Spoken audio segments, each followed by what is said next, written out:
ഇതിൻ്റെ പുറകിൽ പ്രവചന നിയോഗമുണ്ട്. ആരൊക്കെയോ ജീവിതത്തിൻ്റെ യാത്രയ്ക്കിടയിൽ മണ്ണിനോട് യാത്ര പറയാൻ തുടങ്ങുന്നത് മനസ്സിലാക്കിക്കൊണ്ട് അനർത്ഥത്തിലേക്ക് അവർ പോകാതിരിക്കത്തക്ക വിധം അവരുടെ മേൽ മരണദൂതൻ്റെ തണുത്ത കരങ്ങൾ തലോടുന്നതിന് മുൻപ് ചിലരെ നിത്യതയ്ക്കായി ഒരുക്കാൻ ദൈവം ചെയ്ത കാര്യപരിപാടിയാണ് ഇവിടെ നടക്കുന്ന ക്ലാസ് എന്ന് ഞാൻ പ്രവചന നിയോഗത്തോടെ കാണുകയാണ്. ചില വ്യക്തികൾ നിത്യതയ്ക്കായി വിളിക്കപ്പെട്ടവരാണ്. എന്നാൽ കാലത്തിൻ്റെ യാത്രയിൽ അവരുടെ മനസ്സിനെ ഭരിക്കുന്ന പൈശാചിക വ്യാപാരങ്ങൾ അവരുടെ മനോമണ്ഡലത്തിൽ ബന്ധിച്ചിരിക്കുമ്പോൾ ഇന്ന് രാത്രി ആത്മാവിൽ നിന്ന് പ്രാർത്ഥിച്ചു തുടങ്ങിക്കേ, കരമുയർത്തി പ്രാർത്ഥിച്ചു തുടങ്ങിക്കേ. എൻ്റെ ശരീരത്തെ പ്രദർശിപ്പിക്കാൻ എൻ്റെ ഉള്ളിൽ വ്യാപരിക്കുന്ന മോഹം ഉൾപ്പെടെ അശുദ്ധി, ദൈവത്തിന് സ്തോത്രം. ഞാനൊരിക്കൽ ഒരു സഹോദരൻ സിഗരറ്റ് വലിക്കും എന്നൊരു അറിവ് കിട്ടിയത് കൊണ്ട് അയാളെ നിരീക്ഷിച്ച് നടക്കുകയായിരുന്നു.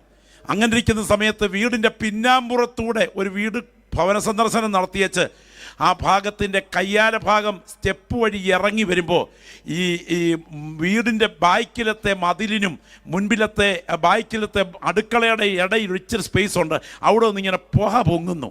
ശ്രദ്ധിച്ച് നോക്കിയപ്പം പുള്ളി ബീഡി വലിക്കുക. ഞാൻ അങ്ങോട്ട് ചെന്ന് അച്ചായോ എന്ന് പറഞ്ഞ് കൈ അങ്ങോട്ട് കൊടുക്കാൻ നിൽക്കുകയും ഈ പുള്ളി ബീഡി അങ്ങ് നിലത്തോട്ട് ഇട്ടിട്ട് അതിൻ്റെ മണ്ടയിലോട്ട് കയറി ചവിട്ടിപ്പിടിച്ച് നിന്നേച്ച് ഒറ്റ വിഴുങ്ങങ്ങ് വിഴുങ്ങി. സ്തോത്രം. പുകയല്ലയോ, അതകത്ത് നിൽക്കുമോ, മൂക്കിൽ കൂടെ പുറത്തോട്ട് ചാടി. ഞാനിന്ന് രാത്രി പറയട്ടെ, പുള്ളിയുടെ ഒരു കണ്ണുമെഴുപ്പീരൊന്ന് കാണണമായിരുന്നു. പുള്ളിക്ക് ദൈവം തമ്പുരാനെ കാട്ടി പേടി രാജുമേത്രയാ. ദൈവത്തിന് സ്തോത്രം. സഹോദര, ആരും കാണാത്ത രഹസ്യ ജീവിതത്തിനകത്ത് നീ വെട്ടി വിഴുങ്ങുന്ന ലഹരി പദാർത്ഥങ്ങളുമായി നീ ആരാധനയിൽ പങ്കെടുക്കുമ്പോൾ നിന്റെ ഉള്ളിലേക്ക് ചെല്ലുന്ന കർത്തൃമേശ നിന്റെ മരണ ദിവസം കുറിക്കുന്ന വിഷവസ്തുവായി മാറുമെന്ന വസ്തുത വിസ്മരിക്കരുത്. നാം ഈ ദിവസങ്ങളിൽ ധ്യാനിച്ചുകൊണ്ടിരിക്കുന്ന പ്രധാനപ്പെട്ട ഭാഗം യുഗാന്ത്യത്തിലെ ജയാളികൾ എന്നുള്ളതാണ്. കൃപായുഗം അതിൻ്റെ സന്ധിയിലേക്ക് അടുക്കുകയാണ്. ഇത്രയും പ്രവചനങ്ങൾ ഒരുപോലെ നിവർത്തിയായ ഒരു കാലഘട്ടത്തിൽ ജീവിക്കാൻ ഭാഗ്യം ലഭിച്ച ഒരുപറ്റം ദൈവമക്കളാണ് ഇവിടെ കൂടി വന്നിരിക്കുന്ന ദൈവമക്കളെങ്കിൽ, ഈ തലമുറയിൽ നമ്മുടെ കർത്താവ് വരും എന്ന് വിശ്വസിക്കുന്ന ദൈവത്തിൻ്റെ ജനമാണ് ഇവിടെ ഇരിക്കുന്നത്.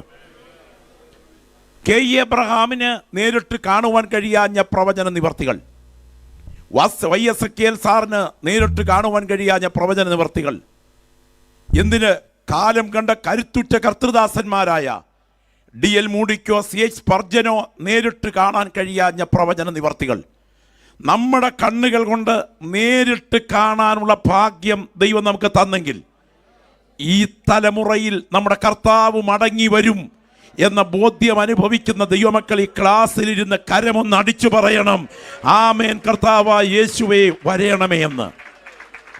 CV രാമൻ ഭാരതത്തിൻ്റെ പ്രതിഭ. അദ്ദേഹം വടക്കേ ഇന്ത്യയിൽ ഒരു ട്രെയിനിൽ യാത്ര ചെയ്യുകയാണ്. ട്രെയിൻ മുൻപോട്ട് നീങ്ങുമ്പോൾ പെട്ടെന്ന് താൻ ചാടിക്കയറി ട്രെയിനിൻ്റെ ചങ്ങല വലിച്ചു. ആളുകൾ അടുത്ത് വന്ന് റെയിൽവേ ഗാർഡ് ചോദിച്ചു, എന്തിനാ ചങ്ങല വലിച്ചേ? അപ്പോൾ പറഞ്ഞു, ഈ ട്രെയിനിൻ്റെ മുൻപിൽ അധികം വിദൂരമല്ലാതെ പാളം തകർന്ന് കിടപ്പുണ്ട് എന്ന് ഞാൻ ബലമായി സംശയിക്കുന്നു.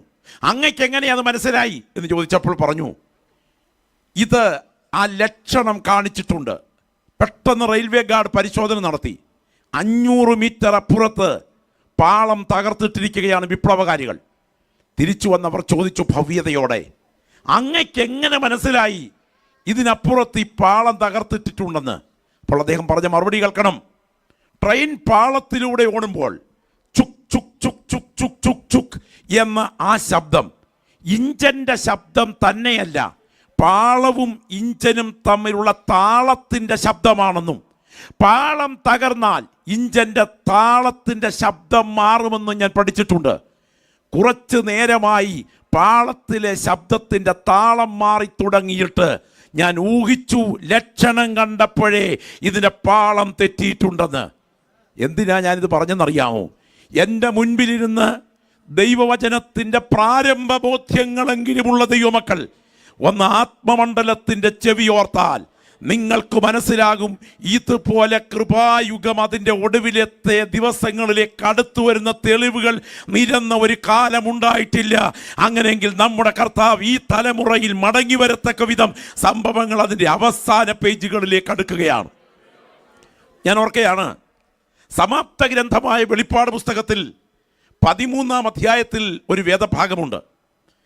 ഞാനീ പറയുമ്പോൾ ആ വേദഭാഗം നിങ്ങൾക്ക് മനസ്സിലാകും. മൃഗത്തിൻ്റെ പ്രതിമ സംസാരിപ്പാനും മൃഗത്തിൻ്റെ പ്രതിമയെ നമസ്കരിക്കാത്തവരെ ഒക്കെയും കൊല്ലിക്കുവാനും മൃഗത്തിന് ആത്മാവിനെ കൊടുക്കുവാൻ അതിന് അധികാരം ലഭിച്ചു. അത് ചെറിയവരും വലിയവരും സമ്പന്നന്മാരും ദരിദ്രന്മാരും, സ്തോത്രം, വലം കൈമേലോ നെറ്റിമേലോ മുദ്രയുള്ളവൻ അല്ലാതെ വിൽക്കുകയോ വാങ്ങുകയോ ചെയ്യുവാൻ വഹിയാതെയും ആകുന്നു. സ്തോത്രം. ഇവിടെ ജ്ഞാനം കൊണ്ടാവശ്യം. ബുദ്ധിയുള്ളവൻ മൃഗത്തിൻ്റെ സംഖ്യ ഗണിക്കട്ടെ. അത് ഒരു മനുഷ്യൻ്റെ സംഖ്യ അത്രേ. അത് 666. ആ പ്രയോഗം കെ എബ്രഹാം സാർ വായിച്ച് പ്രസംഗിച്ചിട്ടുണ്ട്. TG ഉമ്മച്ചൻ വായിച്ച് പ്രസംഗിച്ചിട്ടുണ്ട്. മുൻകഴിഞ്ഞ് നമ്മുടെ പിതാക്കന്മാരൊക്കെ അത് വ്യാഖ്യാനിച്ചിട്ടുണ്ട്. എന്നാൽ ആ പ്രയോഗത്തിൻ്റെ യഥാർത്ഥ ഭാഷയുടെ അർത്ഥം നേരിട്ട് കാണാൻ ഭാഗ്യം ലഭിച്ചത് എൻ്റെ മുൻപിലിരിക്കുന്ന ദൈവമക്കൾക്കാണ്. ഞാനിവിടെ ആ വാക്യം മലയാളത്തിൽ ഒരു വശത്ത് കൊടുത്തിട്ട് ആ വാക്യത്തിൻ്റെ ഇംഗ്ലീഷ് ഭാഗം മുകളിൽ ഉദ്ധരിച്ചിട്ടുണ്ട്.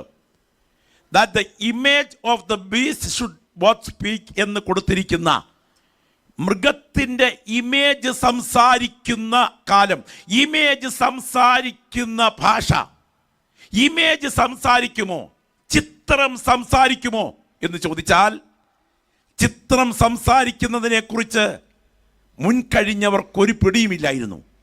എന്നാൽ ഇന്ന് ഓപ്പറേഷൻ നടത്താൻ മുതൽ പലതിലും AI മുൻപിൽ വന്നിരിക്കുമ്പോൾ ഓർക്കുക, ന്യൂസ് റീഡ് ചെയ്യുന്ന നിരവധി പ്രോഗ്രാമുകളിൽ ഇമേജ് നേതൃത്വം നൽകുമ്പോൾ എൻ്റെ കയ്യിലിരിക്കുന്ന ജീവൻ്റെ വചനം ഒരു കറുത്ത കാലത്തിൻ്റെ കലാശം വരുന്ന കഠിന പീഡനങ്ങളുടെ ഘോഷയാത്രയെക്കുറിച്ച് മുന്നറിയിപ്പ് നൽകിയതൊക്കെ എൻ്റെ കൺമുൻപിൽ നിവർത്തിക്കപ്പെട്ടുകൊണ്ടിരിക്കുമ്പോൾ പ്രാർത്ഥിക്കുന്ന ദൈവമക്കൾ കൈകെട്ടി ഉറങ്ങേണ്ടവരല്ല. അവർ വിളിച്ചു പറയണം, ഇതാ ഇമേജ് സംസാരിക്കാൻ തുടങ്ങിയിരിക്കുന്നു, ന്യൂസ് വായിക്കാൻ തുടങ്ങിയിരിക്കുന്നു. പലതും നടന്നുകൊണ്ടിരിക്കുമ്പോൾ വിളിച്ചു പറയണം, ആമേൻ കർത്താവായ യേശുവേ വരയണമേ എന്ന്. എൻ്റെ മുൻപിലിരിക്കുന്ന ദൈവമക്കളെ, അവസാന ഘട്ടമെടുക്കുമ്പോൾ സഭയുടെ ചിത്രം എങ്ങനെയായിരിക്കും? തിരുവെഴുത്ത് പരിശുദ്ധാത്മാവിൽ രേഖപ്പെടുത്തിയിട്ടുണ്ട്. സഭ വിശ്വാസത്യാഗത്തിലേക്ക് നീങ്ങും. അതാണ് ലെവോദിക്കൻ പീരീഡിൻ്റെ പശ്ചാത്തലം. ഞാനത് വിശദീകരിക്കുന്നില്ല. സഭ വിശ്വാസത്യാഗത്തിലേക്ക് നീങ്ങും. ഞാൻ ചോദിക്കുന്നു, യുഗത്തിൻ്റെ അന്ത്യത്തിൽ സഭ എത്തിച്ചേരുമ്പോൾ സഭ എങ്ങനെ എത്തും എന്നതിനെക്കുറിച്ച് യേശു പറഞ്ഞ വാക്കുകൾ നിങ്ങൾ ശ്രദ്ധിക്കണം. വളരെ ഭയത്തോടെ കേൾക്കേണ്ട വാക്യമാണ്. നോഹയുടെ കാലം പോലെ തന്നെ മനുഷ്യപുത്രന്റെ വരവിലുമാകും. അവർ വിറ്റും നട്ടും തിന്നും കുടിച്ചും വിവാഹം കഴിച്ചും വിവാഹത്തിന് കൊടുത്തും പോന്നു. പ്രളയം വന്ന് എല്ലാവരെയും നീക്കിക്കളയുവോളം അവർ അറിഞ്ഞതുമില്ല. മനുഷ്യപുത്രൻ വെളിപ്പെടുന്ന നാളിലും ഔവണ്ണം തന്നെയാകും. അതിൻ്റെ അർത്ഥം എന്താണ്? ഞാൻ ചോദിക്കുന്നു, നോഹയുടെ കാലത്ത് ജീവിച്ചിരുന്ന ആളുകളെല്ലാം നിരീശ്വരവാദികളായിരുന്നുവോ?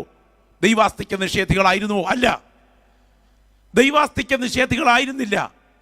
പിന്നെ എന്തുകൊണ്ട് 8 പേർ മാത്രം പെട്ടകത്തിൽ കയറി? ഒരു വെൺകീർ മേഘം തലയ്ക്ക് മുകളിൽ നിൽക്കുമ്പോൾ പെരുമഴ വരാൻ തുടങ്ങുന്നു എന്ന പ്രസംഗം 1 നൂറ്റാണ്ടിലധികം മുഴങ്ങിയിട്ടും പെട്ടകത്തിൽ കയറാൻ 8 പേരല്ലാതെ 9ാമതൊരാളില്ലായിരുന്നു. ഇനിയും എന്തായിരുന്നു നോഹയുടെ പ്രസംഗ വിഷയം? നശിക്കുന്ന ഭൂമിയിൽ കാലൂന്നി നിന്നുകൊണ്ട് നശിക്കാത്ത ഭൂമിയുടെ ദർശനമായിരുന്നു അദ്ദേഹം പ്രസംഗിച്ചത്.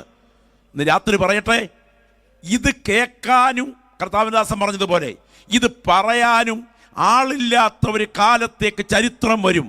6 അടി മണ്ണിൽ നീറിത്തീരുന്ന ഭൗതിക നേട്ടങ്ങളെ ജനത്തിൻ്റെ മുൻപിൽ മനഃശാസ്ത്രപരമായി അവതരിപ്പിച്ച് ജനത്തെ വൈകാരികമായി ഇക്കിളിയിടുന്ന ഒരു തലമുറയ്ക്ക് നടുവിൽ നിത്യതയുടെ ദർശനം പങ്കുവയ്ക്കാൻ ദൈവം ചില കണ്ണുകളെ തുറക്കട്ടെ.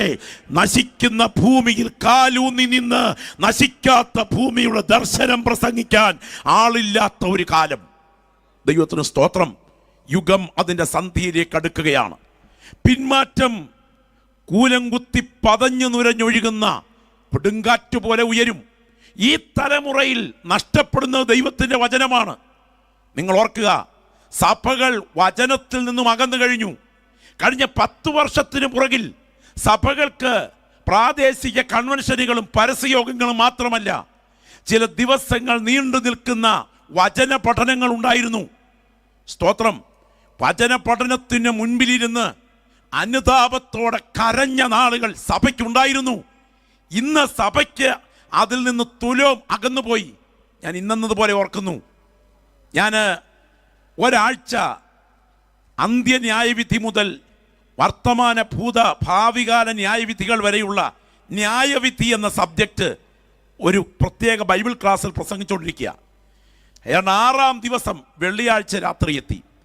വെള്ളിയാഴ്ച രാത്രിയിൽ ക്രിസ്തുവിൻ്റെ ന്യായാസനം എന്നിതുപോലെ പ്രസൻറ്റ് ചെയ്തിട്ട് ന്യായാസനത്തിൻ്റെ സമയം, ന്യായാസനത്തിൻ്റെ സ്ഥലം, ന്യായാസനത്തിൻ്റെ സാക്ഷികൾ, ന്യായാസനത്തിൻ്റെ തൊണ്ടി സാധനങ്ങൾ, ന്യായാസനത്തിൻ്റെ വിസ്താരം, എന്തിനെല്ലാം ന്യായവിധി, വിശ്വാസികൾക്ക് എന്തിനെല്ലാം ന്യായവിധി, ഇത് പറഞ്ഞുകൊണ്ടിരിക്കുന്ന സമയത്ത് എൻ്റെ ഷർട്ടെ പിടിച്ച് പുറകിലിരുന്ന ഒരാൾ ഇങ്ങനെ വലിക്കുന്നു.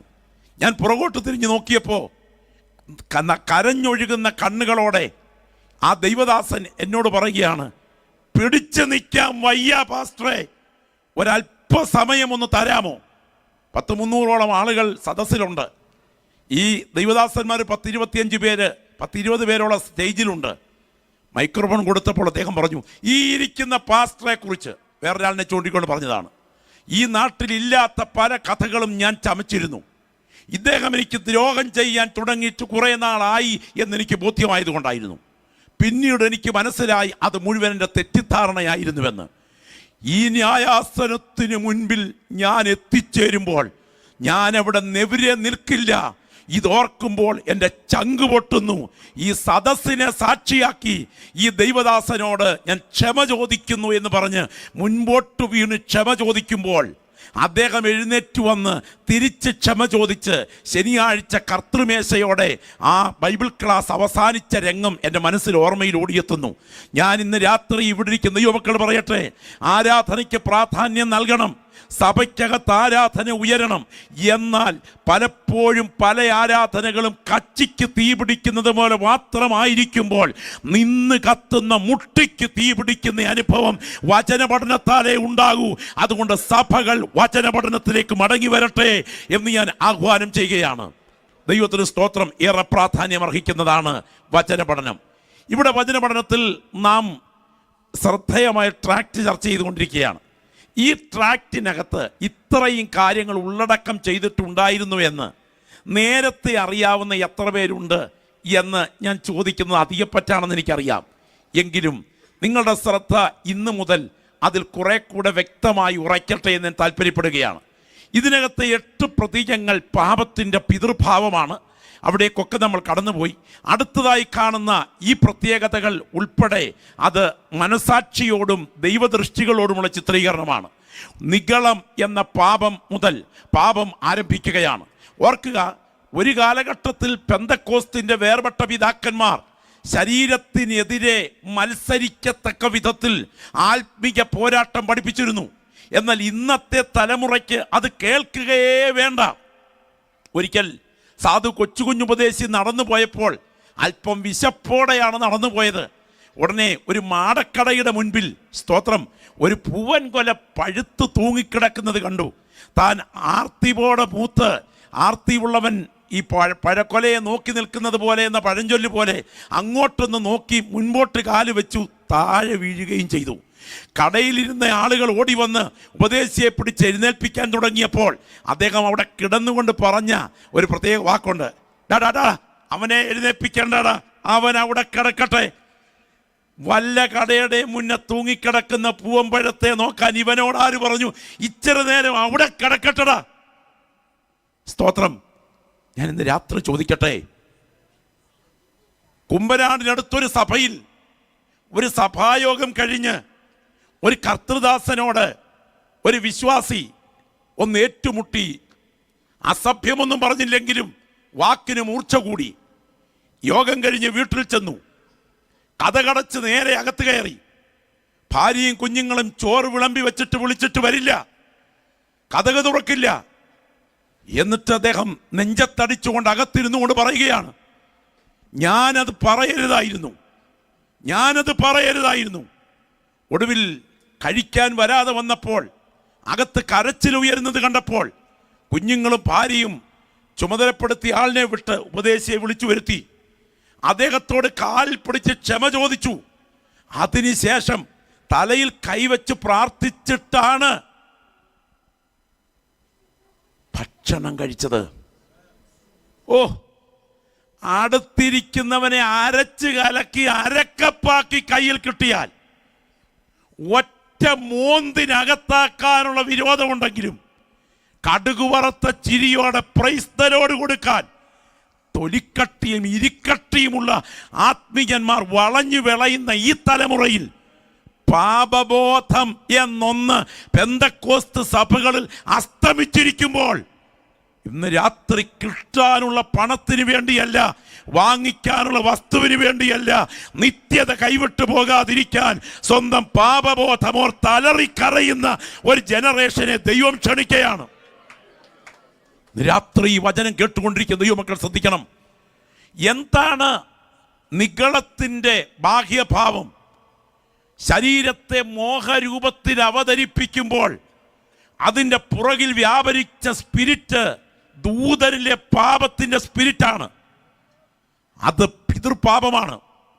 അടുത്തത് 2 മണവാട്ടികളുടെ ചിത്രത്തിൽ എതിർ ക്രിസ്തുവിൻ്റെ മണവാട്ടി പട്ടും ധൂമ്രവർണ്ണവും ധരിച്ച് സുഖിക്കുമ്പോൾ, സ്തോത്രം, അവൾ അതിനാൽ അലങ്കൃതയായിരിക്കുമ്പോൾ യേശു ക്രിസ്തുവിൻ്റെ മണവാട്ടി ശുദ്ധവും ശുഭ്രവുമായ വിശേഷ വസ്ത്രം ധരിക്കുന്നവളാണ്. ഇന്ന് രാത്രി ഓർക്കുക, ഒന്നിൻ്റെ അടയാളം, സ്തോത്രം, മോഹരൂപത്തിൽ അവതരിപ്പിക്കുന്ന ജഡത്തെ മരിപ്പിക്കാത്ത പ്രകൃതമാണെങ്കിൽ മറ്റൊന്നിൻ്റെ അടയാളം വിശുദ്ധിയാണ്. നിത്യതയെ കാണാൻ കൊതിക്കുന്നെങ്കിൽ നിഗളത്തിന്മേൽ ജയമെടുക്കണം. ദൈവത്തിന് സ്തോത്രം. അശുദ്ധി വിശദീകരിക്കുന്നില്ല. ലൗകികാഹ്ലാദം, അലസത, പക, വെറുപ്പ്, അസൂയ, വഞ്ചന, അത്യാഗ്രഹം, ഫോഷ്ക്, ഇവയെല്ലാം മനസാക്ഷിയിൽ ആധിപത്യം പുലർത്തുന്ന ദൈവശബ്ദം കൊണ്ട് എതിരെ സംസാരിച്ച് ദൈവത്തിൻ്റെ പരിശുദ്ധാത്മ വസ്തുതകളെ കാണുന്നു എന്നത് മനസ്സിലാക്കിക്കൊണ്ട് പരിശുദ്ധാത്മാവിൻ്റെ സ്വാധീനത്തിൽ ഹൃദയത്തിന് ചുറ്റും ദൈവസ്നേഹം കത്തി നിൽക്കുമ്പോൾ, വചനത്തിൻ്റെ പ്രതീകം ഉയർത്തുന്ന ദൈവത്തിൻ്റെ ദൂതൻ അകത്തേക്ക് പ്രവേശിക്കുമ്പോൾ, പരിശുദ്ധാത്മാവാകുന്ന തങ്കപ്രാവിൻ്റെ ചിറകടി ശബ്ദം ഉയരുമ്പോൾ ആ വ്യക്തി ആദ്യമായി വീണ്ടും ജനനത്തിലേക്ക് വരികയാണ്. ചെയ്ത തെറ്റുകളോർത്ത് അലറിക്കരയുന്ന വീണ്ടും ജനനം. വീണ്ടും ജനനം പ്രാപിച്ച സകല ദൈവമക്കൾ കരങ്ങളൊന്ന് ഉയർത്തി കർത്താവിന് സ്തോത്രം ചെയ്തേ. അടുത്ത സ്റ്റെപ്പ്, പരിശുദ്ധാത്മാവിൻ്റെ അധിവാസം ഒരു വ്യക്തിയിൽ ആധിപത്യം പുലർത്തുമ്പോൾ അവൻ്റെ മനസാക്ഷി ദൈവശബ്ദമായി പ്രതിധ്വനിക്കുകയാണ്. പക്ഷേ സാത്താൻ പുറകോട്ട് തിരിഞ്ഞു നോക്കുന്നുണ്ട്. കാരണം അവസരം കിട്ടിയാൽ തിരിച്ചു കയറാൻ അവൻ കൊതിക്കുകയാണ്. അടുത്ത സ്റ്റെപ്പ്, അവൻ ക്രിസ്തുവിനോടുകൂടെ ക്രൂശിക്കപ്പെടുകയാണ്. അപ്പോഴേക്ക് നോക്കുക, ആ ഹൃദയത്തോട് ആലയം ഏറ്റവും അടുത്ത് നിൽക്കുന്നുണ്ട്. നിങ്ങൾ ആലയത്തിൻ്റെ പൊസിഷൻ ശ്രദ്ധിക്കണം. സഭയിലേക്ക് വരുന്ന ഒരാൾ രക്ഷാനിർണയം പ്രാപിച്ചു കഴിയുമ്പോൾ ആലയത്തിൻ്റെ സ്ഥിതി അവൻ്റെ ഹൃദയത്തോട് ഏറ്റവും അടുത്താണ്. എന്നാൽ ഒടുവിലത്തെ രംഗം വരുമ്പോൾ ഒരു ജയാളിയുടെ അതേ മനസ്സിനോടുള്ള ബന്ധത്തിൽ ആലയത്തിൻ്റെ സ്ഥിതി അവൻ്റെ ഹൃദയത്തിനകത്താണ്. പോരാട്ടത്തിൽ പിടിച്ചു നിൽക്കണമെങ്കിൽ നിനക്ക് കൂട്ടായ്മയുടെ ശക്തി വ്യാപരിച്ചേ മതിയാകൂ. കൂട്ടായ്മയില്ലെങ്കിൽ പിടിച്ചു നിൽക്കാൻ കഴിയില്ല. നിങ്ങൾ ആ ചിത്രത്തെ രണ്ടും ഒന്ന് ശ്രദ്ധിക്കണം. ദൈവത്തിന് സ്തോത്രം. ഇതാ അവൻ്റെ രക്ഷാനിർണയത്തിൻ്റെ പ്രാരംഭ സമയം, അവൻ്റെ ഹൃദയത്തിന് പുറത്താണ് ആലയത്തിൻ്റെ സ്ഥിതി. എന്നാൽ രക്ഷാനിർണയത്തിൻ്റെ ജയപോരാട്ടങ്ങൾക്ക് നടുവിൽ അവൻ്റെ ഹൃദയത്തിനകത്ത് ഉള്ളിലാണ് ആലയത്തിൻ്റെ സ്ഥിതി. കൂട്ടായ്മയോട് ബന്ധം പുലർത്തുന്ന ദൈവമക്കൾ തിരിച്ചറിയുക. അതാണ് നിനക്ക് കരുത്തു പകരുന്നത്. ആത്മാവിൽ ആരാധിക്കുന്ന ദൈവപൈതലേ, ഇന്ന് രാത്രി ഇവിടെ നിന്ന് സ്തോത്രം ചെയ്യുമ്പോൾ അടുത്തിരിക്കുന്ന ആളിൽ നിന്ന് നിന്നിലേക്ക് വ്യാപരിക്കുന്ന ആത്മീയ പെനിട്രേഷൻ ഉണ്ട്. അത് അനുഭവിച്ചറിയുന്ന ദൈവമക്കൾക്കറിയാം ആ കൂട്ടായ്മയുടെ ശക്തി അസാധാരണമാണ്. രക്തത്താൽ ജയം, രക്തത്താൽ ജയം. ഒരിക്കൽ അമേരിക്കയിലെ ഒരു ലോക്കൽ സഭയിൽ ഒരു വിശ്വാസിയെ ചില ആഴ്ചകളായിട്ട് ആരാധനയ്ക്ക് കാണുന്നില്ല. ആരാധനയ്ക്ക് കാണാതെ വന്നപ്പോൾ കൊടും ശൈത്യമായിരുന്നത് കൊണ്ട് ആ ദൈവദാസൻ അന്ന് സഭായോഗം കഴിഞ്ഞ് പെട്ടെന്ന് പോയി കാണാൻ ആഗ്രഹിച്ച ചില ക്രമീകരണങ്ങൾ ചെയ്ത് ഈ സഹോദരൻ്റെ വീട് തേടിച്ചെന്നു. വീട് തേടിച്ചെന്നപ്പോൾ സ്തോത്രം, ആ വീട്ടിൽ വലിയ ബഹളമൊക്കെ കേൾക്കാം. അങ്ങനെ ഇരിക്കെ അകത്തോട്ട് കയറിയപ്പോൾ ആ വീടിൻ്റെ ഫ്രണ്ട് ഭാഗത്ത് തീയൊക്കെ കൂട്ടി, ആഴിയൊക്കെ കൂട്ടി, ചില ഇറച്ചികളൊക്കെ വേവിക്കത്തക്ക മുതൽ കരിച്ചു പൊരിച്ച് തിന്നാൻ എല്ലാവരും കൂടെ അടുത്തുകൂടി വട്ടം കൂടി ചിരിച്ചുല്ലസിച്ചുകൊണ്ട് നിൽക്കുന്ന സമയമാണ്.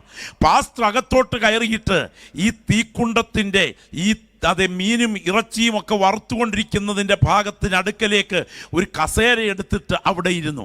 എല്ലാവരും എന്തൊക്കെയോ ചോദിച്ചപ്പോൾ ഒന്നും മറുപടി പറയാതെ അവിടെ ഇരുന്നു. അതിനുശേഷം അദ്ദേഹം ഒരു കൊടിലെടുത്തിട്ട് ആ തീക്കനലിനകത്തു നിന്നും ഒരു കനൽക്കട്ട എടുത്തപ്പുറത്തോട്ട് മാറ്റിയിട്ടു. വീട്ടുകാരൻ ചോദിക്കുന്നു, എന്തുണ്ട് വിശേഷം, കുടിക്കാനും എന്തെടുക്കണം? പക്ഷേ ഇദ്ദേഹം ഒന്നും മറുപടി പറയാതെ ആ കനൽക്കട്ടയെ മാത്രം നോക്കിയിരുന്നു. ചില മിനിറ്റുകൾ കൊണ്ട് ആ കനൽക്കട്ട ചാരം മൂടി കരിക്കട്ടയായി മാറി. പെട്ടെന്ന് വീട്ടുകാരൻ പറയുന്നു, സാറേ, ഞങ്ങൾക്ക് മനസ്സിലായി, കൂട്ടായ്മയുടെ തീജ്വാലയ്ക്കകത്ത് നിന്നില്ലെങ്കിൽ നീ അധികം താമസിക്കാതെ പിന്മാറ്റത്തിൻ്റെ കരിക്കട്ടയാകുമെന്ന് ഞങ്ങളോട് പറഞ്ഞ ദൈവശബ്ദമാണ് മുഴങ്ങിയത്. ഇനിയും ഞങ്ങൾ ആരാധന ഒഴിവാക്കുകയില്ല.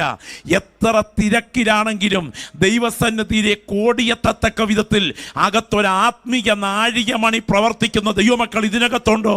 നീ സാധാരണക്കാരനല്ല, നീ വീണ്ടും ജനിച്ച ദൈവപൈതലാണ്. ദൈവത്തിന് സ്തോത്രം. അങ്ങനെയാണെങ്കിൽ ഈ ജയാളിയുടെ ജയജീവിതത്തിൽ ആലയത്തോടുള്ള ബന്ധം ഏറെ പ്രസക്തമാണ്. നിങ്ങൾ ശ്രദ്ധിക്കുക, ദൈവത്തിന് സ്തോത്രം. ആലയത്തോടുള്ള ബന്ധം അവനുണ്ട്. കഷ്ടതയിലൂടെ അവൻ കടന്നു പോകുന്നു.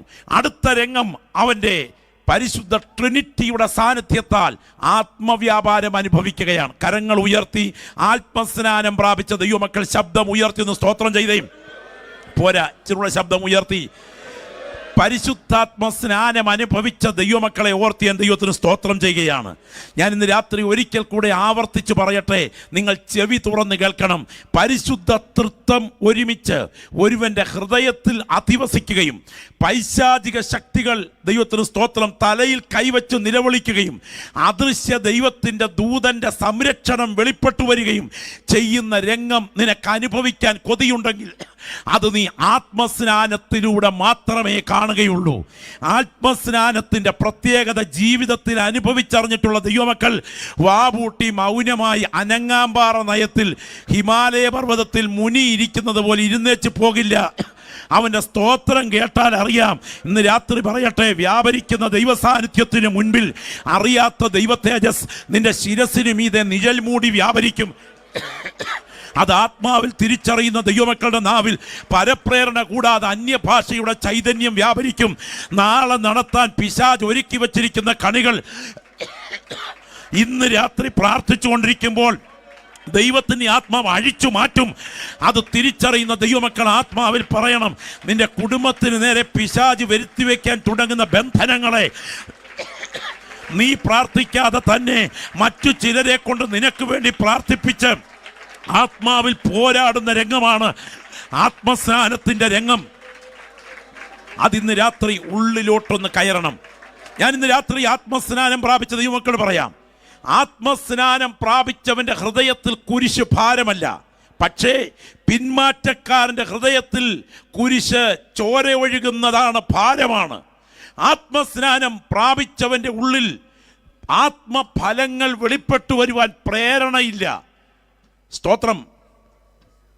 മാവിൽ നിന്ന് മാങ്ങ ഉണ്ടാകുന്നു, മാവിൻ്റെ തടി കൊണ്ട് അല്ലെ പ്ലാവിൽ നിന്ന് ചക്ക ഉണ്ടാകുന്നു, പ്ലാവിൻ്റെ തടി കൊണ്ട് മേശ ഉണ്ടാക്കുന്നു. ഉണ്ടാകുമ്പോൾ ഒരു ശബ്ദവുമില്ല, ഉണ്ടാക്കുമ്പോൾ കൊട്ടൂടിയുടെയും ചുറ്റിയുടെയും ഒക്കെ ശബ്ദം കേൾക്കും. സ്തോത്രം. ക്ഷമിക്കടാ, ക്ഷമിക്കടാ, ക്ഷമിക്കടാ, ക്ഷമിക്കടാ, പോട്ടടാ, അത് വിട്ടുകളയടാ, നോക്കരുതടാ. ഇത് പറഞ്ഞ് ശബ്ദമുണ്ടാക്കി അനുസരിപ്പിക്കുന്നതല്ല ദൈവസഭയ്ക്കകത്ത് വീണ്ടും ജനിച്ച ദൈവപൈതൽ വ്യാപരിക്കുന്ന ദൈവശക്തി നിന്റെ അകത്ത് വ്യാപരിക്കുന്നത് പരിശുദ്ധാത്മാവാണെങ്കിൽ സ്നേഹം, സന്തോഷം, സമാധാനം, ദീർഘക്ഷമ, ദയ, പരോപകാരം, ഇന്ദ്രിയജയം, വിശ്വസ്തത എന്നിവ നിന്റെ ഉള്ളിൽ ആത്മഫലമായി ഉണ്ടാക്കുകയല്ല, അത് ഉണ്ടാകത്തക്ക വിധത്തിൽ ദൈവശക്തി വ്യാപരിക്കും. അത് തിരിച്ചറിയുന്ന ദൈവമക്കൾ കടന്നു വന്നിരുന്ന് ആരാധിക്കുമ്പോൾ ആരാധന ഉണ്ടാക്കുകയല്ല, ആരാധന തന്നെ ഉണ്ടാകും. രക്തത്താൽ ജയം അനുഭവിച്ചറിയുന്ന ദൈവമക്കൾ എത്ര പേര് ഇതിനകത്തുണ്ട്? പരിശുദ്ധാത്മാവിൽ ഞാൻ പറയട്ടെ, ആത്മഫലങ്ങൾ ഒരുവനിൽ വെളിപ്പെട്ടു വരും. എന്നാൽ അവൻ്റെ മുഖത്തേക്ക് നോക്കിക്കേ, എത്ര സന്തോഷത്തോടെയാണ് അദ്ദേഹത്തിൻ്റെ മുഖഭാവം. മുഖഭാവത്തിന് തന്നെ മാറ്റമായില്ലേ? സ്തോത്രം. എന്നാൽ അടുത്ത രംഗത്തേക്ക് നിങ്ങൾ നോക്കുക, മുഖം മാറുകയാണ്. കാലത്തിൻ്റെ യാത്രയിൽ തൊട്ടു മുൻപിലത്തെ ചിത്രത്തിൽ തുറന്ന കണ്ണുകളാണ്, പക്ഷേ അടുത്ത ചിത്രത്തിൽ കണ്ണുകൾ അടയാൻ തുടങ്ങിയിരിക്കുന്നു. ആന്തരികതയുടെ ക്രമങ്ങൾ മുഴുവൻ തെറ്റിക്കഴിഞ്ഞു. അതിഭയങ്കരമായൊരു സംഭവം നടക്കുകയാണ്. നിങ്ങൾ തിരിച്ചറിയണം. സ്തോത്രം. വിശുദ്ധ തിരുവെഴുത്തിലേക്ക് നിങ്ങൾ വേഗം ഒന്ന് വരിക. ദൈവത്തിന് സ്തോത്രം. മത്തായി സുവിശേഷം 12-ാം അധ്യായം അതിന് 43 മുതൽ വേഗം വായിക്കണേ. വളരെ ഭാഗങ്ങളുണ്ട്, പെട്ടെന്ന് പോയി അവസാനിപ്പിക്കാം. എല്ലാവരും തുറക്കണം. തുറന്ന് ഒരു പഠന മനോഭാവത്തോടെ ശ്രദ്ധിക്കുക. അതെ, മത്തായി സുവിശേഷം 12-ന്റെ 43 മുതൽ വായിച്ചാട്ടെ. അശുദ്ധാത്മാവ് ഒരു മനുഷ്യനെ വിട്ട് പുറപ്പെട്ട ശേഷം നീരില്ലാത്ത സ്ഥലങ്ങളിൽ കൂടി തണുപ്പ് അന്വേഷിച്ചുകൊണ്ട് സഞ്ചരിക്കുന്നു. കണ്ടെത്തുന്നില്ല താനും. ഞാൻ പുറപ്പെട്ടു പോന്ന എന്റെ വീട്ടിലേക്ക് മടങ്ങിച്ചെല്ലും എന്ന് അവൻ പറയുന്നു.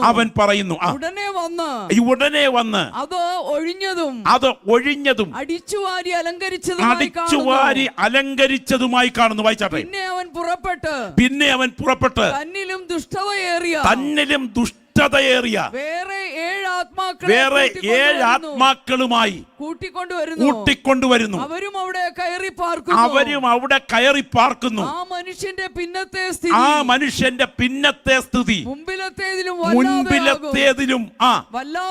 വല്ലാതെയാകുന്നു. ഞാൻ ചോദിക്കുന്നു, ഈ ദുരാത്മാവ്, പുറപ്പെട്ടുപോയ ദുരാത്മാവ് അസ്വസ്ഥനാണ്. ഈ പുറപ്പെട്ടുപോയ ദുരാത്മാവ് അസ്വസ്ഥനാണ്. രക്ഷാനിർണയം പ്രാപിച്ച ദൈവമക്കൾ ചെവി തുറന്ന് കേൾക്കണം. നിന്നിൽ നിന്ന് പുറപ്പെട്ടുപോയ ദുരാത്മാക്കൾ അസ്വസ്ഥരാണ്. മറ്റ് സ്ഥലങ്ങളെക്കാൾ നിന്നെ നിത്യ നരകത്തിൽ എത്തിക്കത്തക്ക വിധം അവർ നിന്റെ മേൽ നോട്ടം വെച്ച് പോരാടുന്നുണ്ട്. ഇന്ന് രാത്രി ആത്മനിയോഗത്തോടെ ഞാൻ പറയാം, പ്രാർത്ഥിക്കുന്ന നിന്റെ കുടുംബത്തെ തകർക്കേണ്ടതിന്, നിന്റെ വാഗ്ദത്തത്തെ ഇല്ലാതാക്കേണ്ടതിന്, നിന്റെ ശുശ്രൂഷയെ മുച്ചൂടും മുടിച്ചു കളയേണ്ടതിന്, നിന്റെ വികാരങ്ങളെ ഇക്കിളിച്ചിട്ട് പാപത്തിലേക്ക് നിന്റെ കണ്ണുകളെ ആഴത്തിൽ കൊണ്ടുപോകേണ്ടതിന് വാദിച്ചുകൊണ്ട് നിൽക്കുന്ന ഒരു ശക്തി വ്യാപാരം നിന്റെ ജീവന്റെ പുറകിൽ പോരാടിക്കൊണ്ടിരിക്കുകയാണ്. എങ്ങനെങ്കിലും നിന്റെ ദൈവകൃപ തകർക്കാൻ, നിന്റെ പ്രാർത്ഥനാ ജീവിതം ഉടച്ചു കളയാൻ, നിന്റെ മധ്യസ്ഥതയുടെ സ്പിരിറ്റിനെ തകർക്കാൻ അവൻ നിരന്തരം വാദിച്ചുകൊണ്ടിരിക്കുകയാണ്. എന്നാൽ ഈ രാത്രി പറയട്ടെ, ഹൃദയത്തിൻ്റെ ഉള്ളിലെ ദൈവപുത്രന്റെ നിരന്തര സാന്നിധ്യം അനുഭവിക്കുന്ന രംഗം എപ്പോൾ അസ്തമിക്കുമോ അപ്പോൾ നിന്നിൽ നിന്ന് പുറപ്പെട്ടുപോയ ദുരാത്മാവ് ഒറ്റയ്ക്കല്ല വരുന്നത്. 7 ദുഷ്ടതയേറിയ ആത്മാക്കളുമായി തിരികെ വരുമ്പോൾ 8 പേരുടെ ഒരുമിച്ചുള്ള കുടിപാർപ്പിലേക്ക് മറ്റാരും കാണാതെ നിന്റെ മനസ്സ് ബൈൻഡ് ചെയ്യപ്പെടും. ഇതിന്ന് രാത്രി ഗൗരവത്തോടെ ദൈവമക്കൾ തിരിച്ചറിയണം.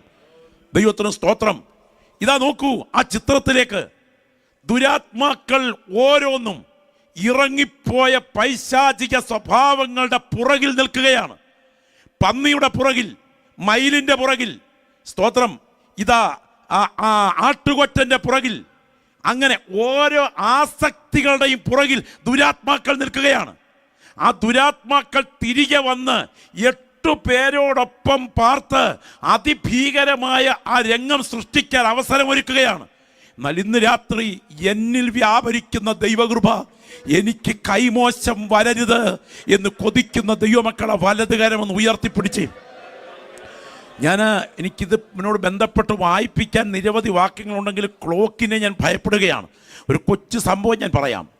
ചില വർഷങ്ങൾക്ക് പുറകിൽ രണ്ടാം ലോകമഹായുദ്ധം നടന്നുകൊണ്ടിരിക്കുന്ന സമയം കേരളത്തിൽ വറുതി അങ്ങേയറ്റമായിരിക്കുമ്പോൾ മധുരിതാംകൂറിൽ നിന്നും ഒരു കുടുംബം തങ്ങൾക്കുള്ള എല്ലാ വസ്തുവകകളും വിറ്റ് അവിടെ നിന്ന് നേരെ തിരുവല്ല വഴി നേരെ എറണാകുളം റെയിൽവേ സ്റ്റേഷനിൽ ചെന്ന് അവരുടെ പണമെല്ലാം സാധനങ്ങളെല്ലാം വിറ്റ പണം ഒരു പെട്ടിക്കകത്താക്കി ആ പെട്ടിയോടൊപ്പം തുണിയും മെത്തയും മറ്റ് സാധനങ്ങളും കലവും ചട്ടിയും ഒക്കെ ചേർത്ത് 2 വയസ്സ് 2.5 വയസ്സ് പ്രായമുള്ളൊരു കുഞ്ഞിനെ അമ്മ മടിയിൽ വെച്ച് ഓമനിച്ച് ആ പെട്ടിയുടെ പുറത്തിരിക്കുകയാണ്. പെട്ടിക്കകത്താണ് വിറ്റ സാധനങ്ങളുടെ പണം ഇരിക്കുന്നത്.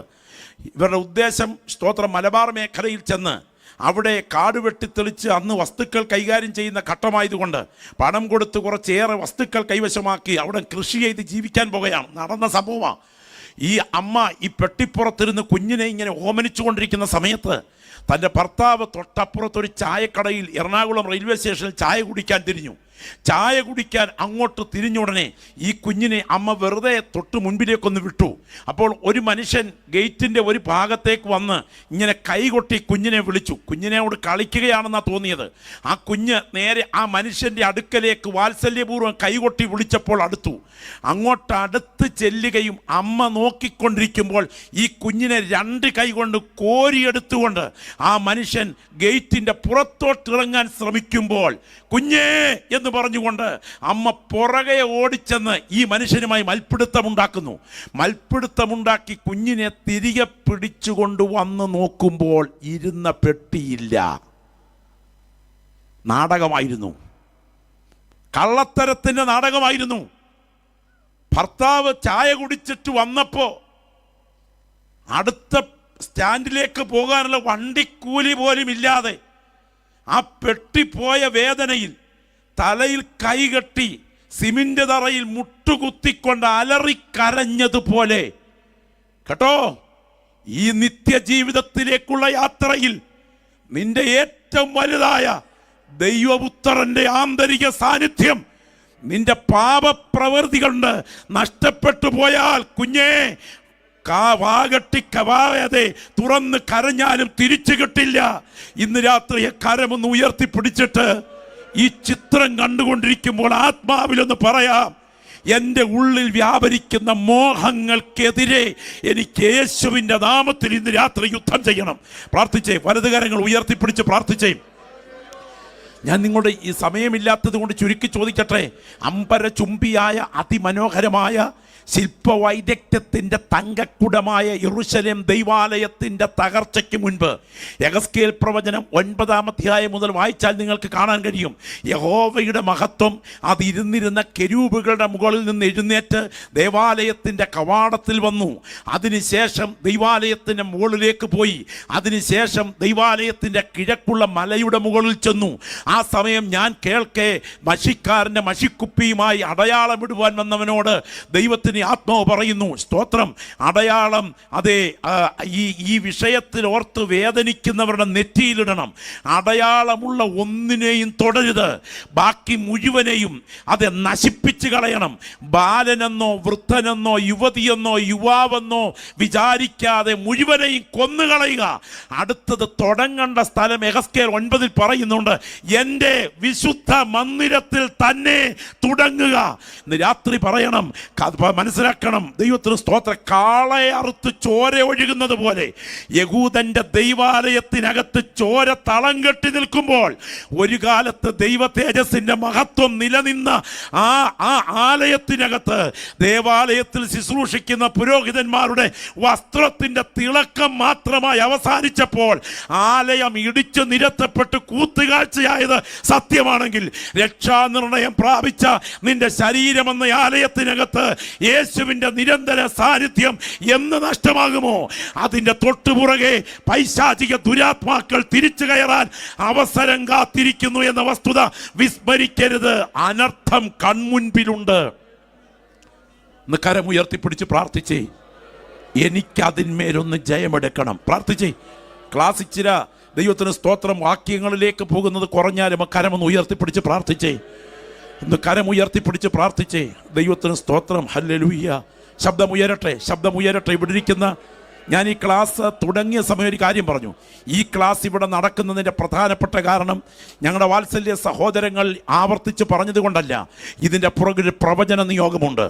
ആരൊക്കെയോ ജീവിതത്തിൻ്റെ യാത്രയ്ക്കിടയിൽ മണ്ണിനോട് യാത്ര പറയാൻ തുടങ്ങുന്നത് മനസ്സിലാക്കിക്കൊണ്ട് അനർത്ഥത്തിലേക്ക് അവർ പോകാതിരിക്കത്തക്ക വിധം അവരുടെ മേൽ മരണദൂതൻ്റെ തണുത്ത കരങ്ങൾ തലോടുന്നതിന് മുൻപ് ചിലരെ നിത്യതയ്ക്കായി ഒരുക്കാൻ ദൈവം ചെയ്ത കാര്യപരിപാടിയാണ് ഇവിടെ നടക്കുന്ന ക്ലാസ് എന്ന് ഞാൻ പ്രവചന നിയോഗത്തോടെ കാണുകയാണ്. ചില വ്യക്തികൾ നിത്യതയ്ക്കായി വിളിക്കപ്പെട്ടവരാണ്.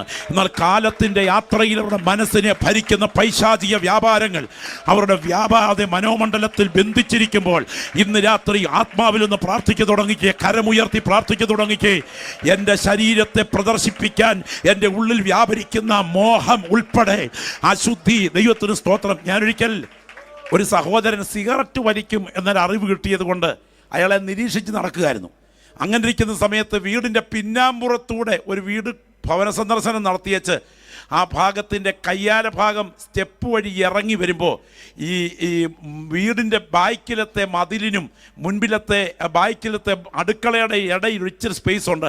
അവിടെ നിന്ന് ഇങ്ങനെ പുക പൊങ്ങുന്നു. ശ്രദ്ധിച്ച് നോക്കിയപ്പം പുള്ളി വലിക്കുക, ബീഡി വലിക്കുക. ഞാൻ അങ്ങോട്ട് ചെന്ന് അച്ചായോ എന്ന് പറഞ്ഞ് കൈ അങ്ങോട്ട് കൊടുക്കാൻ നിൽക്കുകയും ഈ പുള്ളി ബീഡി അങ്ങ് നിലത്തോട്ടിട്ടിട്ട് അതിൻ്റെ മണ്ടയിലോട്ട് കയറി ചവിട്ടിപ്പിടിച്ച് നിന്നേച്ച് ഒറ്റ വിഴുങ്ങങ്ങ് വിഴുങ്ങി. സ്തോത്രം. പുകയല്ലയോ, അതകത്ത് നിൽക്കുമോ, മൂക്കിൽ കൂടെ പുറത്തോട്ട് ചാടി. ഞാനിന്ന് രാത്രി പറയട്ടെ, പുള്ളിയുടെ ഒരു കണ്ണുമെഴുപ്പീരൊന്ന് കാണണമായിരുന്നു. പുള്ളിക്ക് ദൈവം തമ്പുരാനെ കാട്ടി പേടി രാജുമേത്രയാ. ദൈവത്തിന് സ്തോത്രം. സഹോദര, ആരും കാണാത്ത രഹസ്യ ജീവിതത്തിനകത്ത് നീ വെട്ടി വിഴുങ്ങുന്ന ലഹരി പദാർത്ഥങ്ങളുമായി നീ ആരാധനയിൽ പങ്കെടുക്കുമ്പോൾ നിന്റെ ഉള്ളിലേക്ക് ചെല്ലുന്ന കർത്തൃമേശ നിന്റെ മരണ ദിവസം കുറിക്കുന്ന വിഷവസ്തുവായി മാറുമെന്ന വസ്തുത വിസ്മരിക്കരുത്. ഓ, ദൈവത്തിന് സ്തോത്രം. പ്രിയപ്പെട്ടവരെ, ഓരോ ദുരാത്മാക്കൾ അതിൻ്റെ പുറകിൽ കുടികൊള്ളുകയാണ്. ഒന്ന് ശബ്ദമുയർത്തി ഇന്ന് പ്രാർത്ഥിക്കണം. എനിക്ക് ഈ ബലഹീനതകളുടെ മേൽ ജയമെടുത്തേ പറ്റൂ. ശബ്ദമുയരട്ടെ. എനിക്ക് ഈ ബലഹീനതകളുടെ മേൽ ജയമെടുത്തേ പറ്റൂ. ഹോരേബിൽ വെളിപ്പെട്ട ദൈവത്തിൻ്റെ തേജസ് ഒരു മുൾപ്പടപ്പിനെ മൂടി നിന്നതുപോലെ ഇന്ന് രാത്രി ഇതിനകത്തിരിക്കുന്ന വ്യക്തികളുടെ മേൽ ദൈവത്തിൻ്റെ പരിശുദ്ധാത്മാവിൻ്റെ വ്യാപാരം വ്യാപരിച്ചുകൊണ്ടിരിക്കുകയാണ്. ചില വ്യക്തികളുടെ മനോമണ്ഡല ബന്ധനത്തിൽ നിന്ന് രാത്രി വിമുക്തമാകുന്ന രാത്രിയാണ്. ആ അശ്ലീലതകളോടുള്ള ആസക്തികളുടെ കെട്ടിനെ ഇന്ന് രാത്രി കർത്താവ് അഴിച്ചു മാറ്റാൻ തുടങ്ങുന്ന രാത്രിയാണ്. ചില കുടുംബജീവിതത്തിനകത്ത് വ്യാപരിക്കുന്ന അവിശ്വസ്തതയുടെ ബന്ധനങ്ങളെ കർത്താവ് ഇന്ന് രാത്രി ആത്മാവിൽ തകർക്കുന്ന രാത്രിയാണ്. വീശിയടിക്കുന്ന ഒരു കാറ്റുപോലെ, പെയ്തിറങ്ങുന്ന മഴ പോലെ ഈ ക്ലാസ്സിൽ ദൈവശക്തി വ്യാപരിക്കുകയാണ്. ദൈവാത്മാവ് ഇന്ന് രാത്രിയിലെ വ്യക്തികൾക്ക് പോരാടി നിൽക്കാൻ കൃപ പകരുന്നു.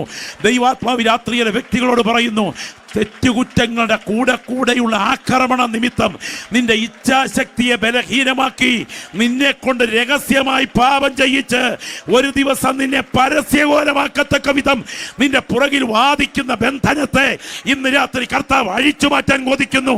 ആത്മാവിൽ പറ, എനിക്ക് പാപ സ്വഭാവത്തിന്മേൽ ജയമെടുക്കണം.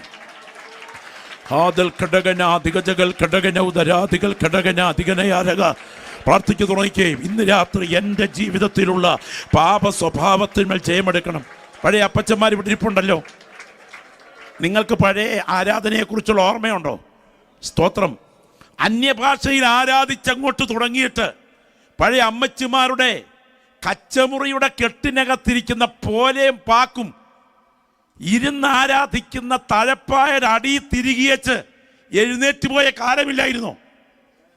അന്യഭാഷ പറഞ്ഞ് കൈയടിച്ച് ആരാധിക്കുന്ന സമയം, സ്തോത്രം, തന്നെ കൈ ചെന്ന് ഈ മാല പറിച്ചെടുത്ത് സ്തോത്രകാഴ്ച പാത്രത്തിലിട്ട കാലമില്ലായിരുന്നോ? സ്തോത്രം. ഇന്ന് രാത്രി ഓർക്കുക, ഇത് മുഴുവൻ കൈമോശം വന്ന ഈ തലമുറയ്ക്ക് തുറന്ന് ഞാൻ പറയാം, പാപം എന്നൊന്നില്ല. എന്താ പിന്നെ പാപം എന്ന് പറയാം? ഗവൺമെന്റ് പിടിച്ചാൽ കുറ്റക്കാരാകാൻ സാധ്യതയുള്ള വിഷയമല്ലാതെ മറ്റൊന്നും നമ്മുടെ സമൂഹത്തിന് പാപമല്ല. ഓർക്കുക, അപകടമാണ്. ഞാൻ ചോദിക്കട്ടെ, കൊലയടുക്കുമ്പോൾ തളപ്പ് പൊട്ടിയാൽ എന്ത് സംഭവിക്കും? പച്ച മലയാളം പറഞ്ഞാൽ മനസ്സിലാകുമല്ലോ. തളപ്പിട്ടാണ് തെങ്ങേ കീറിയത്. കൊലയടുത്തു, തളപ്പങ്ങ് പൊട്ടിപ്പോയി, എന്ത് സംഭവിക്കും? കരയടുക്കുമ്പോൾ തുഴ പോയി, എന്ത് സംഭവിക്കും? ഇത് തന്നെ സംഭവിക്കും നിനക്ക്. അതുകൊണ്ട് പാപ സ്വഭാവത്തിന്മേൽ ജയമെടുക്കാൻ, അതിനെതിരെ പോരാടാൻ സജ്ജമാകുക. അടുത്ത രംഗമാണ് ഭയങ്കരം. ബാഹ്യമായി എല്ലാ പ്രകടനങ്ങളുമുണ്ട്. ഇമിറ്റേഷൻ, അന്യഭാഷ വായിലൂടെ പതഞ്ഞ് പതഞ്ഞ് നുരഞ്ഞൊഴുകുന്നുണ്ട്. താളം മുറുകുമ്പോൾ തുള്ളൽ വരെയുണ്ട്. പക്ഷേ ആ മുഖം വല്ലാതെ ഇരുണ്ടുപോയി. ആ കണ്ണുകൾ മിക്കവാറും ആത്മീയ ദർശനത്തിൻ്റെ മുൻപിൽ അടഞ്ഞു കഴിഞ്ഞു. ആ മനസാക്ഷിയുടെ ശബ്ദം നിലച്ചു കഴിഞ്ഞു. മറ്റൊന്ന്, ഒരു വാക്ക് അവിവേകമായി പറഞ്ഞാൽ കുറ്റബോധ നിമിത്തം കണ്ണു നനയുമായിരുന്നു. പക്ഷെ നക്ഷത്രം ഇരുണ്ടു കഴിഞ്ഞു. പിൻപുറപ്പെട്ടു പോയ സകല ദുരാത്മാക്കളും പൈശാചിക ശക്തികളുമായി ഉള്ളിൽ കുടിയിരിപ്പ് തുടങ്ങി. അവസാന രംഗം അതിഭയങ്കരം. ഞാൻ നിങ്ങളോട് ചോദിക്കട്ടെ, ഈ ഒരു രംഗം നിങ്ങൾ മനസ്സിൽ കാണുമ്പോൾ, പാസ്റ്റർ നെഗറ്റീവ് പറയരുതെന്ന് ചിലപ്പം ചില ആളുകൾ പറയാറുണ്ട്. എന്നാൽ ഒരു ഭക്തൻ്റെ ജീവിതത്തിൻ്റെ ലക്ഷ്യം നിത്യതയാണ്. ലക്ഷ്യം അതാണേ. ആമേൻ. എൻ ജീവന. ഞാനിന്ന് രാത്രി നിങ്ങളോട് ചോദിക്കട്ടെ, എത്ര നാളിവിടെയുണ്ട്? എത്ര നാളിവിടെയുണ്ട്? നിങ്ങൾ ഈ ചിത്രത്തിലേക്ക് ഒന്ന് ശ്രദ്ധിക്കണം. സ്തോത്രം. പണ്ട് സ്കൂളിൽ പഠിച്ച കാലത്ത് മനോഹരമായൊരു പഴയ പാട്ട് പഠിച്ചിട്ടുണ്ട്. ഒരു മനുഷ്യൻ്റെ ജീവിതം ഒരു നാടകമാണ്. ആ നാടകത്തിലെ ഓരോരോ അഭിനയ രംഗങ്ങൾ നമ്മളിങ്ങനെ അഭിനയിക്കുകയാണ്. 50 വയസ്സ് കഴിഞ്ഞവരെല്ലാം ഒന്ന് കൈ ഉയർത്തിക്ക്. വിഷമിപ്പിക്കാനല്ല, ഒന്ന് കൈ ഉയർത്തിക്കുക. 50 വയസ്സ് കഴിഞ്ഞവരെല്ലാം ഒന്ന് കൈ ഉയർത്തിക്കുക. സൂക്ഷിച്ചോണം. ദൈവത്തിന് സ്തോത്രം. 365 ഗുണം 80 സമം 29,200 ദിവസം. ഇനിയും ബാക്കി ഉണ്ടെന്നല്ല, ചിലരുടെ മുഖത്ത് നോക്കിയിട്ട് ഇനിയും ബാക്കി അത്രയും ഉണ്ടെന്നല്ല. പിള്ളത്തൊട്ടിലിൽ തുടങ്ങി, ശ്രദ്ധിക്കണം, പിള്ളത്തൊട്ടിലിൽ തുടങ്ങി ഉറക്കക്കട്ടിലിൽ തുടർന്ന് ശവപ്പെട്ടിയിൽ തീരുന്ന ഈ കൊച്ചു ജീവിതത്തിൽ തൊട്ടിലിനും പെട്ടിക്കുമിടയിൽ മൊത്തം കൂടെ കിട്ടിയാൽ എത്രയും കിട്ടും? 29,200 ദിവസം കിട്ടും. 29,200 കൊല്ലമല്ല, 29,200 ദിവസം. 50 കഴിഞ്ഞെങ്കിൽ പോട്ടെ, 29,200-ൽ 40 അങ്ങ് പോയെന്നിരിക്കട്ടെ. 10-ൽ പക്വതയില്ല, 20-ൽ ഇരുന്ന് ചിന്തിക്കത്തില്ല, 30-ൽ മുഷ്ക്, 40-ൽ നാക്ക്, 50-ൽ അറിവ്, 60-ൽ പിറുപിറുപ്പ്, 70-ൽ അവസാനത്തേക്കുള്ള ഒരുക്കം, 80-ൽ യാത്ര. ഇതാണ് ജീവിതം. മനസ്സിലായോ? അങ്ങനെയാണെങ്കിൽ ഈ ജീവിതം അങ്ങോട്ട് തുടങ്ങുകയാണ്. നിങ്ങൾ ഒന്ന് പ്രത്യേകം ശ്രദ്ധിച്ചേ. ആ കവി പറഞ്ഞ മനോഹരമായ ഒരു പല്ലവികളുണ്ട്. ആദ്യത്തെ രംഗം, ചോരക്കുടം പോലൊരു കൊച്ചു കുഞ്ഞ് മലമൂത്ര വിസർജാദികൾ അണിഞ്ഞുകൊണ്ട് പഴം തുണിക്കീറ്റ് ധരിച്ച് പാളയ്ക്കകത്ത് രംഗത്ത് വരുന്നിതാദ്യം. അങ്ങനെയാണല്ലോ നമ്മളെല്ലാം ഇങ്ങോട്ട് വന്നത്.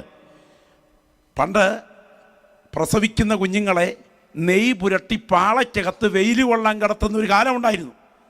സ്തോത്രം. പോക്കുവെയിൽ കൊണ്ടാൽ പൊന്നാകും എന്നൊക്കെയുള്ള ആ പഴയ പല്ലവിയിൽ അങ്ങനെ പാളയ്ക്കകത്ത് രംഗത്ത് വരുന്നിതാദ്യം.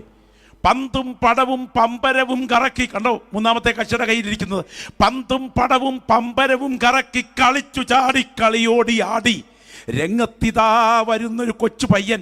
രണ്ടാമത്തെ അഭിനയ രംഗം. അടുത്ത രംഗം കണ്ടോ, കയ്യിൽ ഉയർത്തിപ്പിടിച്ചിരിക്കുകയാണ് അവൻ്റെ വിജയത്തിൻ്റെ സർട്ടിഫിക്കറ്റൊക്കെ. സ്തോത്രം. മുഖവും മിനുക്കി തലയും മിനുക്കി ബെനിയൻ ബെനാറീസ് 703, ചുണ്ടിൽ സിഗരറ്റ് പുകച്ചുകൊണ്ട് പുറപ്പെടും പമ്പര വിട്ടി പിന്നെ എന്ന് പറഞ്ഞാൽ തൊട്ടാൽ പൊട്ടുന്ന പ്രായം, ബുൾഗാൻ, വീതുളി, പഴുതാര ഒക്കെ അടിച്ച് കലക്കി ശരീരത്തെ പരമാവധി മോഹരൂപത്തിൽ അവതരിപ്പിച്ചിറങ്ങുന്ന രംഗം. പാവാട, ജാക്കറ്റ്, പട്ടുസാരി, കാപ്പും ധരിച്ചൊരു ഭാര്യ മുൻപിൽ, പെങ്കോന്തനേവൻ പുറകെ ഈ വണ്ണം കാൺമാൻ ബൃഹത്താന്ത വിശേഷ വേഷം. അതാണ് കല്യാണം കഴിച്ചിറങ്ങുന്ന കാലം. ചിലരുടെ മുഖത്ത് നോക്കുമ്പോൾ ആ ദിവസത്തെ പ്രതീക്ഷയോടെ സ്വപ്നം കണ്ടുകൊണ്ടിരിക്കുന്നു. ചിലരുടെ മുഖത്ത് നോക്കുമ്പോൾ എലിപ്പെട്ടിയിൽ വീണതുപോലെ ഇരിക്കുന്നു എന്ന് തോന്നുന്നു. അങ്ങനെയുള്ള ഒരു ഘട്ടം. സ്തോത്രം. ഇനിയും പിള്ളേരൊക്കെ ആയി കഴിയുമ്പോൾ ഭാര്യ വന്ന് ഭർത്താവിനോട് പറയുകയാണ്, കെട്ടിക്കണം പെണ്ണിനെ, ഇങ്ങനെ ആയാൽ പോരാ, പിടിച്ചാട്ടൊരു ചിട്ടി കേട്ടോ. പഴയ കാലത്തെ ആ രീതിയാണ്. വീട്ടിൽ പിള്ളേരൊക്കെ സെറ്റിൽമെൻ്റ് ആകാൻ തുടങ്ങുന്ന സമയമാണ്. കെട്ടിക്കണം പെണ്ണിനെ, ഇങ്ങനെ ആയാൽ പോരാ, പിടിച്ചാട്ടൊരു ചിട്ടി കേട്ടോ. അപ്പോൾ ഭർത്താവിൻ്റെ മറുപടി, പൊടി അവൾ പഠിക്കട്ടെ, നിനക്കെന്തറിയാം, കുടുംബകലഹം ബഹുവിശേഷം. എന്നാൽ ചിലരുടെ മുഖത്ത് നോക്കുമ്പോൾ പാസ്റ്ററെ യോഗം കഴിഞ്ഞ് ഇറങ്ങി വന്നപ്പം നാട്ടിൽ പഠിച്ചുകൊണ്ടിരിക്കുന്ന കൊച്ചിൻ്റെ കല്യാണത്തിൻ്റെ കാര്യത്തിനൊരു ചെറിയ ബഹളം കഴിഞ്ഞാച്ചാ ഞങ്ങൾ ഇങ്ങോട്ട് വന്നത്. വീട് വെക്കുക, പിള്ളേരെ കല്യാണം കഴിപ്പിക്കുക, ഉന്നത വിദ്യാഭ്യാസത്തിന് പഠിപ്പിക്കുക, അങ്ങനെ സെറ്റിൽമെൻറ്റിലേക്ക് നീങ്ങുന്നൊരു കാര്യം. അങ്ങനെ സെറ്റിൽമെൻറ്റൊക്കെ ആയി. അപ്പോൾ അവസാനം ശരീരത്തിൻ്റെ ബലഹീനത കണ്ടോ, അവസാനം വടികുത്തുന്ന ഒരു പ്രത്യേക ഘട്ടത്തിലേക്ക് വരികയാണ്. ആ വടികുത്തുന്ന ഘട്ടത്തിലേക്ക് വരുമ്പോൾ കൈകാൽ പുളക്കുന്നു, പുറം കഴയ്ക്കുന്നു, അടുത്ത് തൻ മക്കൾ തിരുമിടുന്നു. കാർപ്പാസ ബീജാതി ബലാ സുഗന്ധം എന്ന് പറഞ്ഞാൽ പഴയ ആയുർവേദ മരുന്ന. കാർപ്പാസ ബീജാതി ബലാ സുഗന്ധം, ബലഷഷ്ടമാംഗം, ബലം കുറഞ്ഞുകൊണ്ടിരിക്കുന്നു. തരിപ്പ്, മരപ്പ്, ഇരിപ്പ്, പെരുപ്പ് ഒക്കെ തുടങ്ങുന്നൊരു കാലം. ഇനിയും അവസാനമുണ്ട്, റെസ്റ്റ് ഇൻ പീസ്. വൈദ്യൻ വരുന്നു, വലിവേറിടുന്നു, അയ്യോ വിളിക്കുന്നു വീടടങ്കം, കസ്തൂരി തേടുന്നു, താഴെ കിടത്തുന്നു, ഇസ്തം സമസ്തം നരനാടകാംഗം. പോയി നേരെ ഹോസ്പിറ്റലിലേക്ക്, തുടർന്ന് മോർച്ചറിയിലേക്ക്, അവസാനം സെമിറ്ററിയിലേക്ക്. ഇതുകൊണ്ട് കഥ തീരുകയാണെങ്കിൽ സാരമില്ല, എന്നാൽ ഇതുകൊണ്ട് നിത്യതയുടെ കഥ തുടങ്ങുകയാണ് എന്ന് കാണാൻ കണ്ണു തുറന്ന ദൈവമക്കൾ ഇന്ന് രാത്രി ഇവിടെ ഉണ്ടെങ്കിൽ ശബ്ദം ഉയർത്തി പറയണം, ഞാൻ എൻ്റെ നാഥനോടൊപ്പം നിത്യത പങ്കുവെക്കും. അക്കരമൊന്ന് ഉയർത്തിപ്പിടിച്ചെന്ന് സ്തോത്രം ചെയ്യാമോ? എൻ്റെ വാത്സല്യ സഹോദരങ്ങളെ, ഇന്ന് രാത്രി ഈ ദൂതിന് മുൻപിൽ നിൽക്കുമ്പോൾ ഇതാണൊരു ഭക്തൻ്റെ ജയജീവിതത്തിൻ്റെ ചിത്രം. നിങ്ങളിന്ന് രാത്രി ഇവിടെ ഇരുന്ന് ഈ വചനം കേട്ട് ഇത് അവസാനിപ്പിക്കാൻ തുടങ്ങുമ്പോൾ കുറഞ്ഞപക്ഷം വാക്യമായി വായിപ്പിക്കാൻ എഴുതി വച്ചിട്ടുണ്ടോ, നോട്ട് ചെയ്തിട്ടുണ്ടോ, ഓർമ്മയിലുണ്ട് എങ്കിൽ തന്നെയും സമയത്തിൻ്റെ പരിമിതി കൊണ്ട് വാക്കുകൾക്ക് അവസാന കുത്തിടേണ്ട ടൈം അടുത്ത് വരുന്നത് കൊണ്ട് നിങ്ങളെ ആ ചിത്രത്തിലേക്ക് മാത്രം ഞാൻ നോക്കിക്കുകയാണ്. നിങ്ങൾ നോക്കുക, അതിലെ ചുറ്റും നിൽക്കുന്ന 7 ദുരാത്മാക്കൾ അവന് ചുറ്റും അവസരം കാത്തു കഴിയുകയാണ്. ദൈവത്തിൻ്റെ മാലാഖ അവൻ്റെ തലയുടെ പിൻപിൽ കാവലിനായി വെളിപ്പെട്ടിട്ടുണ്ട് എന്ന് പറഞ്ഞാൽ അവൻ്റെ ബുദ്ധിമണ്ഡലത്തെ ആത്മലോകം നിയന്ത്രിക്കുന്നതിലേക്ക് വരികയാണ്. അവൻ്റെ ബുദ്ധിമണ്ഡലത്തെ ആത്മലോകം നിയന്ത്രിക്കുകയാണ്. ഞാനിന്ന് രാത്രി പറയട്ടെ, എല്ലാത്തിനോടും യേശു പറയാതെ, ആരും പറയാത്ത വിധത്തിൽ അവൻ്റെ ആത്മമണ്ഡലത്തിൽ ദൈവശക്തി വ്യാപരിക്കുന്നതിനാൽ അവൻ്റെ ബുദ്ധിമണ്ഡലത്തെ ആത്മലോകം നിയന്ത്രിക്കുകയാണ്. അഭിഷേകം പ്രാപിച്ച ദൈവമക്കൾക്ക് അത് അറിയാം. ഒരാൾ തലയിൽ കൈവച്ച് പ്രവചനം പറയാനില്ലെങ്കിലും എൻ്റെ ദൈവത്തിൻ്റെ ദൂതൻ്റെ സാന്നിധ്യം അനുഭവിച്ചറിയുന്ന ദൈവമക്കളെ, പ്രാർത്ഥിക്കേണ്ട സമയം, പ്രാർത്ഥിക്കേണ്ട വിഷയത്തിന് നിന്നെ കൊണ്ട് പ്രാർത്ഥിപ്പിക്കാൻ തട്ടി എഴുന്നേൽപ്പിക്കത്തക്ക വിധം നിന്റെ ശിരസിൻ്റെ നിയന്ത്രണം ദൈവത്തിൻ്റെ ദൂതൻ ഏറ്റുവാങ്ങുന്ന രംഗം ഇന്ന് രാത്രി അനുഭവിച്ചറിയുന്ന എത്ര ദൈവമക്കൾ ഇവിടെ. 2ാം ലോകമഹായുദ്ധം നടന്നുകൊണ്ടിരിക്കുമ്പോൾ ഒരമ്മ ഗാഠമായി ഉറങ്ങുകയാണ്. സമയം രാത്രി 2 മണി. 2 മണിക്ക് ഉറങ്ങുന്ന സമയം തൻ്റെ ഏക മകൻ നേവിയിൽ ഫ്ലൈറ്റ് ഓപ്പറേറ്ററാണ്. പക്ഷേ 2 മണി അടുത്തപ്പോൾ ഈ അമ്മയെ ആരോ തട്ടി ഉണർത്തുന്നത് പോലെ ഒരു അശരീരി ശബ്ദം കേൾക്കുകയാണ്. എഴുന്നേറ്റിരുന്ന് മകൻ്റെ സുരക്ഷിതത്വത്തിനായി പ്രാർത്ഥിക്കുക. ഈ അമ്മ എഴുന്നേറ്റു, എന്നിട്ട് പ്രാർത്ഥിക്കാൻ തുടങ്ങി. പ്രാർത്ഥിച്ച് കഴിഞ്ഞപ്പോൾ ഒരു ആശ്വാസം നേരിട്ടു. ഇതിനിടയ്ക്കൊരു ദൂത് പറയാം. ദൈവത്തിന് സ്തോത്രം. ആവശ്യമില്ലാത്ത സമയം, ഉറക്കം നഷ്ടപ്പെട്ടിട്ട് നിന്റെ ഹൃദയത്തിൽ ഒരു ഭാരം അനുഭവിക്കുന്നുണ്ടെങ്കിൽ എന്തിനെയോ ബന്ധിക്കാൻ നിന്റെ നാവിനെ ദൈവം ഉപയോഗിക്കാൻ പോകുന്നു എന്ന് വ്യക്തമായി മനസ്സിലാക്കണം. നിന്റെ കാവൽ മാലാഖയുടെ സാന്നിധ്യത്താൽ ഒരു അസാധാരണ പോരാട്ടം ആരംഭിക്കുകയാണ്. നീ കരമുയർത്തി പ്രാർത്ഥിക്കുമ്പോൾ നിന്റെ തലമുറ ആയിരിക്കുന്ന ഇടത്ത് ഒരു അസാധാരണ സുരക്ഷിതത്വം വ്യാപരിക്കത്തക്ക വിധം ദൈവത്തിൻ്റെ കാവൽ വെളിപ്പെടാൻ തുടങ്ങുകയാണ്. ആ അമ്മ പ്രാർത്ഥിക്കാൻ തുടങ്ങി. പ്രാർത്ഥിച്ചു കഴിഞ്ഞപ്പോൾ അനുഭവിച്ച സമാധാനത്തിന് മുന്നിൽ അമ്മ ചെയ്ത് കേൾക്കണോ? പേനായെടുത്ത് ഭിത്തിയിൽ തൂങ്ങിക്കിടക്കുന്ന കലണ്ടറിൽ ആ ഡേറ്റിന് മുന്നിൽ വൃത്തം വരച്ചിട്ട് 2 മണി എന്നോട് ബന്ധത്തിലെ സമയം കൃത്യമായി എഴുതിയിട്ടു. രാവിലെ ഉണർന്നപ്പോൾ റേഡിയോയിൽ കേൾക്കുന്ന ശബ്ദം തൻ്റെ മകൻ ഉപയോഗിച്ച ഫ്ലൈറ്റ് ക്രാഷായി. പുറത്തേക്ക് ചാടാൻ ശ്രമിച്ചു പാരച്ചൂട്ടിൽ, പക്ഷേ പാരച്ചൂട്ട് നിവർന്നില്ല. അവരെല്ലാവരും മരിച്ചുപോയി. കേട്ടതിന് മുൻപിലിരുന്ന് ഒരുപാട് കരഞ്ഞു. പക്ഷേ 1 മണിക്കൂർ കഴിഞ്ഞപ്പോൾ അടുത്ത വാർത്ത വന്നു. സഹപ്രവർത്തകർ മുഴുവൻ ഫ്ലൈറ്റ് ക്രാഷ് ആയപ്പോൾ ചത്തുപോയി, മരിച്ചുപോയി. എന്നാൽ ഇദ്ദേഹം പാരച്ചൂട്ടിൽ പുറത്തേക്ക് ചാടി. ഇദ്ദേഹത്തിൻ്റെ പാരച്ചൂട്ട് വന്ന് പതിച്ചത് ശത്രുരാജ്യത്തല്ല, മിത്രരാജ്യത്തിൻ്റെ തെരുവിലായിരുന്നു. അങ്ങനെ ഗവൺമെൻറ് അദ്ദേഹത്തെ രക്ഷപ്പെടുത്തി. ഇന്ന സമയത്ത് എയർപോർട്ടിലെത്തും. സ്തോത്രം. ഞാൻ പ്രാർത്ഥിക്കുന്ന ദൈവമക്കളോട് പറയാം, ആരും കാണാത്ത ജീവിതയാത്രയിൽ നിന്റെ തലമുറ അനുഭവിക്കുന്ന വിഷയത്തിന് നടുവിൽ ആരും നിനക്ക് ഇമെയിലോ ടെലഗ്രാമോ വാട്സപ്പ് സന്ദേശമോ നൽകിയില്ലെങ്കിലും അന്ധകരണത്തിന്റെ ഉള്ളിൽ നിനക്ക് മുഴങ്ങുന്ന ദൈവശബ്ദത്തിന്റെ വ്യാപാരത്താൽ ചിലതിനെ ബന്ധിച്ച് പ്രാർത്ഥിക്കാൻ ദൈവത്തിന്റെ ദൂതന്റെ സാന്നിധ്യത്താൽ നിന്റെ തലയുടെ നിയന്ത്രണം ദൂതൻ ഏറ്റെടുക്കുന്നു. ഓ, ഇന്ന് രാത്രി അത് അനുഭവിച്ചറിയുന്ന എത്ര ദൈവമക്കൾ ഇവിടെയുണ്ട്. രക്തത്താൽ ജയം, രക്തത്താൽ ജയം. ഞാൻ ഇന്ന് രാത്രി തിരിച്ച് ശ്രദ്ധേയമായിട്ട് പറയട്ടെ, ആ കുഞ്ഞിനെ സ്വീകരിച്ച് വീട്ടിലോട്ട് കയറ്റിക്കൊണ്ടുവരുമ്പോൾ ഭിത്തിയിൽ തൂങ്ങിക്കിടക്കുന്ന കലണ്ടറിൽ നോക്കിയിട്ട് ഈ അമ്മയോട് മകൻ ചോദിക്കുന്ന, അമ്മേ എന്തിനാ ആ ഡേറ്റിൻ്റെ മണ്ടയിൽ വൃത്തം വരച്ചിട്ട് ഈ 2 മണി എന്നുള്ള സമയം എഴുതിയിട്ടിരിക്കുന്നത്? ആ സമയം അമ്മ പറഞ്ഞ വാചകം കേൾക്കണോ? മോനെ, ഗാഠമായി ഉറങ്ങുമ്പോൾ നിന്നെ ഓർത്ത് പ്രാർത്ഥിക്കാൻ ഒരു ഭാരമുണ്ടായി. ഈ സമയത്ത് ദൈവം എന്നെ തട്ടി എഴുന്നേൽപ്പിച്ചതാ. കെട്ടിപ്പിടിച്ച് ചുംബിച്ചുകൊണ്ട് ആ മകൻ പറഞ്ഞത്, അമ്മേ, ലോകത്തിൽ ആർക്കും അറിയില്ല, ആ സമയമായിരുന്നു ഫ്ലൈറ്റ് ക്രാഷായി ഞാൻ പാരച്ചൂട്ടിൽ താഴേക്ക് ചാടിയത്. ഒരു ദൂതിന്ന് രാത്രി വിളിച്ചു പറഞ്ഞുകൊണ്ട് നിർത്താൻ തുടങ്ങുന്നു. നിനക്കറിയാത്ത കാര്യങ്ങൾ നിന്റെ അകത്ത് വ്യാപരിക്കുന്ന ദൈവത്തിന്റെ ആത്മാവ് നിന്റെ തലച്ചോറിന്റെ നിയന്ത്രണം ഏറ്റെടുക്കും. സകല പൈശാചിക ശക്തികളും ഒരുപോലെ ഇളകിയാടി പത്തി വിരിച്ച് വ്യാപരിച്ചാലും അതിന് തൊടാൻ കഴിയാത്ത വിധത്തിൽ നിന്റെ ജീവിതം സുരക്ഷിതമായിരിക്കും.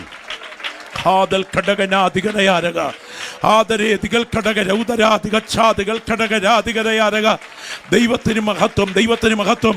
പ്രത്യേകം നിങ്ങൾ ശ്രദ്ധിച്ചേ, ഇതുവരെ ആലയത്തോട് അവന് പുറത്ത് ബന്ധമായിരുന്നു. ഇപ്പോൾ അവന്റെ ഹൃദയത്തിനകത്താണ് ആലയത്തിന്റെ സ്തുതി. നോക്കൂ, കർത്തൃമേശ, ആ ബ്രെഡ് അത് അനുഭവിക്കാൻ ഞായറാഴ്ചകളിൽ ഉള്ളിൽ മുഴങ്ങുന്ന ആ നാഴികമണിയിൽ അവൻ വിശുദ്ധ മേശയുടെ സംസർഗം കൊതിച്ചുകൊണ്ട് ആലയത്തിലേക്ക് ഓടിയെത്തുകയായിരിക്കും.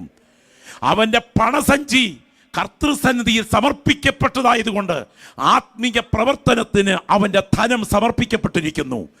അവൻ സർവായുധവർഗം എന്ന പടച്ചട്ട അണിഞ്ഞിരിക്കുന്നു. ആത്മീയ സർവായുധവർഗം ധരിച്ചിരിക്കുന്നു. അവൻ്റെ ഉള്ളിൽ വചനം മുഴങ്ങുന്നു. പക്ഷെ പ്രധാനമായി വചനത്തിൻ്റെ പൊസിഷൻ ആലയത്തിൻ്റെ മുകളിലായതുകൊണ്ട് വചനവും ആലയവും ഉള്ള അവൻ്റെ അടങ്ങാത്ത ഗാഢബന്ധം ശക്തമാകുന്നു. സ്തോത്രം. അവൻ്റെ ഉള്ളിൽ മനസാക്ഷി എന്ന നക്ഷത്രം കത്തിച്ചൊലിക്കുന്നു. നോക്ക്, കയ്യിൽ ജീൻസ് ഇട്ട ആ ചെറുപ്പക്കാരൻ മദ്യചഷകവുമായി അവൻ്റെ കൺമുൻപിലേക്ക് അടുക്കുന്നു. ഇല്ല, അവൻ അങ്ങോട്ടല്ല നോക്കുന്നത്, അവൻ ദൂരെ എവിടെയോ നോക്കുകയാണ്. ഞാൻ പറയാം, വിശ്വാസത്തിൻ്റെ നായകനും പൂർത്തി വരുത്തുന്നവനുമായ യേശുവിലേക്കാണ് അവൻ്റെ കണ്ണുകൾ നട്ടിരിക്കുന്നത്. സ്തോത്രം, സ്തോത്രം, സ്തോത്രം. മോഹങ്ങളിലേക്കെങ്ങും അവൻ്റെ കണ്ണുകൾ പോകുന്നില്ല. അവൻ്റെ കണ്ണുകൾ ദൂരേക്ക് നോക്കുകയാണ്. നിത്യതയാണ് അവൻ്റെ ഓഹരി. ദൈവത്തിന് മഹത്വം. ആ കരമൊന്ന് ഉയർത്തിപ്പിടിക്കാമോ? ഈ ബോധ്യമുള്ള എത്ര ദൈവമക്കൾ ഇവിടെയുണ്ട്? ആര് സഹായിക്കും? ലോകം തുണയ്ക്കുമോ? ജീവൻ പോയിടുമ്പോൾ ആശ്രയമാ ഭാര്യ, മക്കൾ, ബന്ധു, മിത്രരുമേവരും ഖേദം പെരുകിട്ടു. ശബ്ദമുയർത്തിയത് പാടിക്കേ. മാർവിലടിക്കുന്നു ഏവനും താൻ ചെയ്ത കർമ്മങ്ങൾക്കൊത്ത പോൽ ശീഘ്രമായി പ്രാപിപ്പാൻ. രാത്രി നിങ്ങൾ നോക്ക്, ഈ ഭക്തൻ നിരന്തര പോരാട്ടത്തിലാണ്. രാത്രി ഇതിനോട് ബന്ധപ്പെട്ട് പറയേണ്ട വേദഭാഗങ്ങൾ അകത്ത് തിളയ്ക്കുന്നുണ്ടെങ്കിലും ഞാൻ സമയത്തിന്റെ പരിമിതി കൊണ്ട് നിർത്തുമ്പോൾ പറയട്ടെ. നോക്കൂ, കുതിരപ്പുറത്ത് ദുരാത്മാക്കൾ അവന്റെ അവസരം കാത്തിരിക്കുകയാണ്. ശക്തമായ ഒരു കത്തി അവന്റെ ചങ്കിൽ കുത്തിയിറക്കുന്നു. ഞാൻ പറയാം, ജീവൻ അർപ്പിക്കേണ്ടി വന്നാലും അവൻ കർത്താവിന് വേണ്ടി നിലകൊള്ളുകയാണ്. ഞാൻ ചോദിക്കട്ടെ, നിങ്ങൾക്കറിയുമോ ജോൺ ഹസിനെ? അറിയുമോ ജോൺ ഹസിനെ? വാക്യങ്ങൾ ഇംഗ്ലീഷ് ഭാഷയിലേക്ക് വിവർത്തനം ചെയ്ത് വീടുകളുടെ വാതിൽ കൊട്ടി വിളിച്ച് വീടിന്റെ വാതിൽ തുറക്കുമ്പോൾ രക്ഷയുടെ സന്ദേശം പറഞ്ഞ ജോൺ ഹസിനെ കത്തോലിക്ക മതത്തിന്റെ നേതാക്കന്മാർ അദ്ദേഹത്തെ കൊല്ലാൻ തീരുമാനിച്ച് റോമിലേക്ക് കൊണ്ടുപോയി വിസ്തരിപ്പാൻ. വിസ്താരത്തിലേക്ക് പോകുന്ന സമയം ആ ദൈവദാസൻ അനുഭവിച്ച പീഡയുണ്ട്. ഒടുവിൽ അദ്ദേഹത്തെ കൊല്ലുവാൻ തീരുമാനിച്ചു. നിങ്ങൾക്കറിയാമോ, അദ്ദേഹത്തെ കൊന്ന സ്ഥലം ഞാൻ കണ്ടിട്ടുണ്ട്. കമ്മ്യൂണിസ്റ്റ് ചെടി പോലെ ഒരുതരം ഉണങ്ങിയ ചെടിയുടെ കഷണങ്ങൾ ചേർത്ത് കെട്ടിയിട്ടിട്ട് അതിനെ നടുക്കോട്ട് കിടത്തിയതിന് ശേഷം അദ്ദേഹം അടിച്ചിറക്കിയ മുഴുവൻ ട്രാക്റ്റുകളും അദ്ദേഹത്തെ കിടത്തിയ ഇരുമ്പ് കട്ടിലിന്റെ അടിയിലേക്ക് വാരിയിട്ടതിന് ശേഷം പുൾപിറ്റ് വെച്ച് ഒരു അതേ പുരോഹിതൻ പാപശരീരം നശിപ്പിക്കപ്പെടണമെന്ന് റോമാലേഖനം 6-ാം അധ്യായം വായിച്ച് പ്രസംഗിച്ചു കൊണ്ടിരിക്കുമ്പോൾ ഇദ്ദേഹത്തിന്റെ ചിതയ്ക്ക് തീ കൊടുത്തു. ഇന്നും ഇംഗ്ലണ്ടിൽ അദ്ദേഹത്തിന്റെ ബോഡി ശരീരം കത്തിച്ച സ്ഥലം നിങ്ങൾക്ക് കാണാം. ചുറ്റും നിന്ന ആളുകൾ ആഘോഷിച്ചു കൊണ്ടിരിക്കുമ്പോൾ, സഹവിശ്വാസികൾ കരഞ്ഞുകൊണ്ടിരിക്കുമ്പോൾ, ആ ചിതയ്ക്കകത്തു നിന്ന് ഒടുവിലായി ജോൺ ഹസ് പറഞ്ഞ വാചകം അറിയാമോ? അല്ലയോ മതമേ, നിങ്ങൾ എന്നെ ഒരു ഈയാം പാറ്റയെ പോലെ ഉരുക്കി കൊന്നുകൊള്ളുക. എന്നാൽ യൂറോപ്പിന്റെ മണ്ണിൽ ഒരു നവീകരണത്തിന്റെ കഴുകൻ ചിറകടിച്ചു പൊങ്ങും. അവന്റെ തൂവൽ പറിക്കാൻ നിന്നെ കൊണ്ട് സാധ്യമാകില്ല. ഞാനിതാ ഏൽപ്പിക്കപ്പെടുന്നു. അദ്ദേഹം കത്തിത്തീർന്നു. അദ്ദേഹത്തോടുള്ള പക തീർക്കാൻ അദ്ദേഹത്തിന്റെ ശരീരം കത്തിയ ധൂളി ഒരു കുടത്തിൽ കോരി ഇംഗ്ലണ്ടിലെ തേംസ് നദിയിൽ കലക്കേണ്ടി വന്നു. ഇല്ല, ജീവൻ വില കൊടുക്കേണ്ടി വന്നിട്ടും പ്രമാണത്തിന് വേണ്ടി പിടിച്ചു നിൽക്കുന്ന ഭക്തൻ അവസാന ഘട്ടത്തേക്ക് അടുക്കുകയാണ്. വാർദ്ധക്യത്തിന്റെ ജരാനരകൾ ബാധിക്കുന്നു. ശരീരം ബലഹീനമാണ്. അവന്റെ കണ്ണുകൾ കേന്ദ്രീകരിക്കപ്പെട്ട ദൈവപുത്രനെ കാണാൻ സമയം അടുത്തു കഴിഞ്ഞു. ആ മരണക്കിടക്കയിൽ അദ്ദേഹത്തിന്റെ മുഖത്തേക്ക് നിങ്ങൾ നോക്കുക. ശാന്തമാണ് കിടപ്പ്. അവന്റെ അടുക്കലിരിക്കുന്നത് സീരിയലല്ല. അവന്റെ അടുക്കലിരിക്കുന്നത് മ്ലേച്ഛതയുടെ യാതൊന്നുമല്ല. അവന്റെ നെഞ്ചിനോട് ചേർത്ത് വെച്ചിരിക്കുന്നത് ജീവന്റെ വചനമാണ്. ആ വേദപുസ്തകം നെഞ്ചിനോടൊന്ന് ചേർത്ത് വെച്ച്, ഇരിക്കുന്ന ദൈവമക്കൾ ആ വേദപുസ്തകം നെഞ്ചിനോടൊന്ന് ചേർത്ത് വെച്ച്. അവന്റെ നെഞ്ചിനോട് ചേർന്നിരിക്കുന്ന ജീവന്റെ വചനമാണ്. സ്തോത്രം. ഞാൻ ഈ വചനം പ്രസംഗിച്ചുകൊണ്ടിരിക്കുമ്പോൾ ഇവിടെ ഇരിക്കുന്ന നിങ്ങൾ നിത്യതയിൽ കാണുമെന്ന് ഉറപ്പുള്ള എത്ര പേരുണ്ട്? ഞാനൊരു കാര്യം കണ്ടു, ശ്രദ്ധിച്ചു കേൾക്കണേ. ഞാനൊരു കാര്യം കേട്ടു, ഞാൻ ആ സമയത്ത് അവിടെ ഉണ്ടായിരുന്നു. ഈ 3 കാര്യങ്ങൾ ഒരാൾ ഇവിടെ നിന്ന് പറഞ്ഞാൽ ആ കാര്യം സത്യമാണെന്ന് ഉറപ്പാണ്. അങ്ങനെയാണെങ്കിൽ 9200 അടി പൊക്കമുള്ള മഞ്ഞു പെയ്യുന്ന ഹെർമോൻ പർവ്വതത്തിന് മുകളിൽ പത്രോസും യാക്കോബും യോഹന്നാനും ഹാലൂസിനേഷനായിട്ടല്ല, മായക്കാഴ്ചയായിട്ടല്ല, പച്ച കണ്ണുകൊണ്ട് നോക്കി നിൽക്കുമ്പോൾ യേശുവിന്റെ അടുക്കൽ സഹസ്രാബ്ദങ്ങൾക്ക് മുൻപ് BC 1451 മോവാബ് സമഭൂമിയിൽ എൻ്റെ ദൈവം ശവമടക്കിയ ദൈവത്തിന്റെ ദാസൻ മോശ എഴുന്നേറ്റ് വന്ന് യേശുവിനോട് സംസാരിക്കുന്നത് നേരിട്ട് കണ്ടത് സത്യമാണെങ്കിൽ, ഞങ്ങൾ അവന്റെ ശക്തിയും പ്രത്യക്ഷതയും അറിയിച്ചത് നിർമ്മിത കഥകളെ പ്രമാണിച്ചിട്ടല്ല, അവന്റെ മഹിമ കണ്ട സാക്ഷികളായതുകൊണ്ടാണ് എന്ന് പറഞ്ഞത് സത്യമാണെങ്കിൽ, ഇവിടുന്ന് ആരാധിക്കുന്ന നീ അടുത്ത 1000 വർഷം കഴിഞ്ഞാൽ നിത്യതയെ കാണുമെന്ന് ബോധ്യമുണ്ടെങ്കിൽ, ഇന്ന് രാത്രി വ്യാപരിക്കുന്ന ദൈവാത്മ വ്യാപാരത്താൽ ആത്മാവിൽ പറയണം, കല്ലറയേക്കാൾ എനിക്ക് വലുത് എന്റെ നിത്യതയാണ്. ദൈവശക്തി വ്യാപരിക്കുന്ന ഈ രാത്രി അഭിഷേകം പ്രാപിച്ച ദൈവമക്കൾ ആത്മാവിൽ വിളിച്ചു പറ, എനിക്ക് നിത്യതയെ കാണണം. ഓ, രക്തത്താൽ ജയം. ദൈവശക്തി വ്യാപരിക്കട്ടെ. ആത്മാവിൽ പറഞ്ഞാട്ടെ, എനിക്ക് നിത്യതയെ കാണണം, എനിക്ക് നിത്യതയെ കാണണം. ഒരു മേഘം പോലെ മൂടുന്ന ദൈവത്തിന്റെ തേജസ് ഈ ഹോളിനകത്ത് നിറഞ്ഞു നിൽക്കുന്ന കാഴ്ച ഞാൻ ആത്മാവിൽ കാണുന്നു. ഏറ്റവും പുറകിലിരിക്കുന്ന പ്രിയപ്പെട്ടവർ വരെ ആത്മമണ്ഡലത്തിലേക്ക് ബന്ധിക്കപ്പെടുകയാണ് രാത്രി. നിങ്ങളെ നോട്ടം വെച്ചുകൊണ്ട് നിങ്ങളുടെ ശരീരത്തിനകത്തേക്ക് ചേക്കേറാൻ വാദിക്കുന്ന ചില സാത്താന്യ കെട്ടുകൾ ഇന്ന് രാത്രി അഴിയുന്ന രാത്രിയാണ്. പുറത്തു വരാൻ കൊതിയുണ്ടെങ്കിലും പുറത്തു വരാൻ അനുവദിക്കാത്ത വിധത്തിൽ നിങ്ങളുടെ ജീവിതത്തെ വല്ലാതെ ഭരിച്ചുകൊണ്ടിരിക്കുന്ന ചില സാത്താന്റെ സ്വാധീന വലയങ്ങൾ ഇന്ന് രാത്രി യേശുവിന്റെ നാമത്തിൽ തകരുകയാണ്. Glory, hallelujah. രക്തത്താൽ ജയം, രക്തത്താൽ ജയം, രക്തത്താൽ ജയം, ഓ രക്തത്താൽ ജയം. പാസ്റ്ററെ, ഈ വചനം പ്രസംഗിച്ചുകൊണ്ടിരിക്കുമ്പോൾ പരിശുദ്ധാത്മാവ് എനിക്ക് തരുന്ന നിയോഗം ഇതാണ്. ദൈവത്തിന് സ്തോത്രം. ചില അനർത്ഥങ്ങളെ അഴിച്ചു മാറ്റാൻ ഈ ക്ലാസ്സിൽ ദൈവശക്തി വ്യാപരിക്കുകയാണ്. ഇത് പറഞ്ഞിട്ടും മനസ്സിലാക്കാൻ കഴിയാതെ ഒരു തലമുറ ഒഴിയുന്നു. ഞാനിവിടെ പ്രസംഗിച്ചുകൊണ്ടിരിക്കുമ്പോൾ സാങ്കുട്ടി പാസ്റ്റർ, എൻ്റെ ഹൃദയത്തോട് ദൈവത്തിൻ്റെ ആത്മാവ് ഇങ്ങനെ ഒരു നിയോഗം തരികയാണ്. ഞാനത് പറയാൻ ആഗ്രഹിച്ചതല്ലെങ്കിലും ശക്തമായൊരു നിയോഗം. എന്താണ് സംഭവിക്കുന്നത് എന്ന് തിരിച്ചറിയാതെ പലരും പെട്ടകത്തിൽ കൈവെക്കുന്നു. ഒരു കാലത്ത്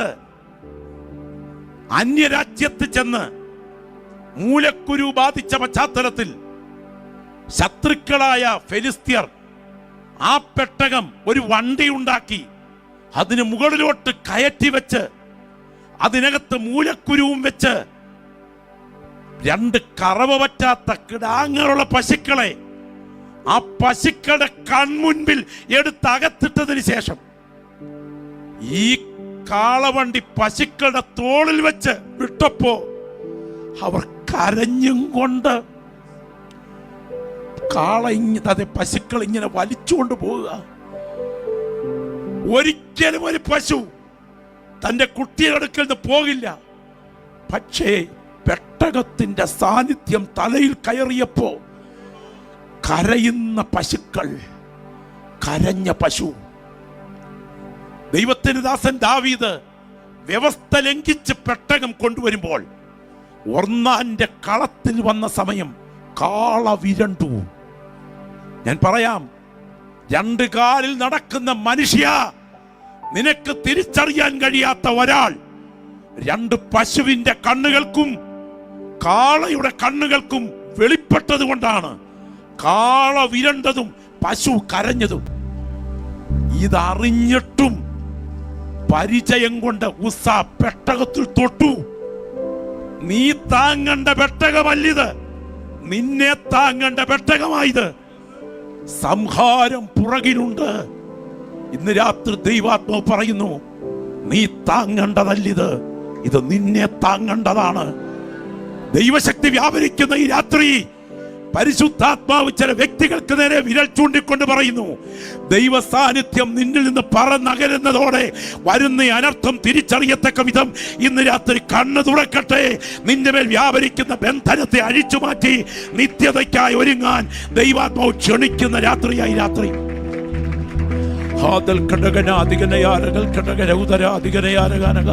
പ്രാർത്ഥിച്ചു തുടങ്ങിക്കട്ടെ. ഇന്ന് രാത്രി ശുശ്രൂഷ നടക്കുമ്പോൾ നിഷ്കളങ്കരായ പല ദൈവമക്കളും ഇതിനകത്തിരുന്ന് ഹൃദയം തകർന്ന്, കർത്താവേ, അവിടുന്ന് ആഗ്രഹിക്കുന്ന ആ തലത്തിൽ ഒരു വിശുദ്ധ ജീവിതം നയിപ്പാൻ എനിക്ക് കൃപ തരണേ എന്ന് പ്രാർത്ഥിക്കുന്ന ചിലരെ ഇന്ന് രാത്രി കാണുകയാണ്. ചില കണ്ണുകൾ ഇതിനകത്ത് നിറഞ്ഞൊഴുകുകയാണ്. ചില കവിൾത്തടങ്ങൾ ഇതിനകത്ത് വിങ്ങുന്നുണ്ട്. ചില അധരങ്ങൾ ഇതിനകത്ത് വിതുമ്പുന്നുണ്ട്. നിന്റെ മേൽ വ്യാപരിക്കുന്ന ദൈവാഭിഷേകം ഇതുവരെ പകരപ്പെട്ടിട്ടില്ലാത്തൊരു പുത്തൻ പകർച്ചയ്ക്കായി നിന്റെ ഹൃദയ പാത്രത്തെ ഒരുക്കുന്ന രാത്രിയാണ്. ദൈവശക്തി നിന്റെ മേൽ പകരപ്പെടുന്നു. പരിശുദ്ധാത്മാവ് അസാധാരണമായ അഭിഷേകത്തിന് നിന്നെ കൈപിടിച്ച് എഴുന്നേൽപ്പിക്കുന്ന രാത്രിയാണ് ഈ രാത്രി. ഒരു സാധാരണ രാത്രിയല്ല, ഒരു അസാധാരണ ആത്മവ്യാപാരം നിന്നെ തൊടുകയാണ് ഈ രാത്രി. ആ ഹൃദയം വിങ്ങുന്ന വ്യക്തികളോട് ദൈവാത്മാവ് പറയുന്നു, നിന്റെ വിടുതലിന്റെ രാത്രിയാണ് ഈ രാത്രി. ദൈവശക്തി നിനക്കായി വ്യാപരിക്കുന്നു. കരിമരുന്നിൽ തീ തൊടുന്നത് പോലെ വിശ്വസിക്കുന്ന വ്യക്തികളുടെ ഹൃദയത്തിലേക്ക് ദൈവാത്മാവിന്റെ തീ ഈ രാത്രിയിൽ തൊടുകയാണ്. പരിശുദ്ധാത്മാവ് പറയുന്നു, ഒരു അസാധാരണ നിയോഗത്തിലേക്ക് ചില വ്യക്തികൾ പൊടി കുടഞ്ഞെഴുന്നേൽക്കുന്ന രാത്രിയാണ്. Glory, hallelujah. പാസ്റ്റർ, ഈ നിലയിൽ എനിക്കൊരു ജയജീവിതം നയിക്കണം. ഇന്ന് രാത്രി എനിക്ക് പ്രത്യേകം പ്രാർത്ഥന വേണം എന്നാഗ്രഹിക്കുന്നവർ മാത്രം ആ വലതുകരം ഉയർത്തിക്കാട്ടെ. അവര് മാത്രം ഒന്ന് എഴുന്നേറ്റ് നിന്നാട്ടെ. രാത്രി ഈ പറയുന്നത് പോലെ വിശുദ്ധ ജീവിതം എനിക്ക് നയിക്കണം.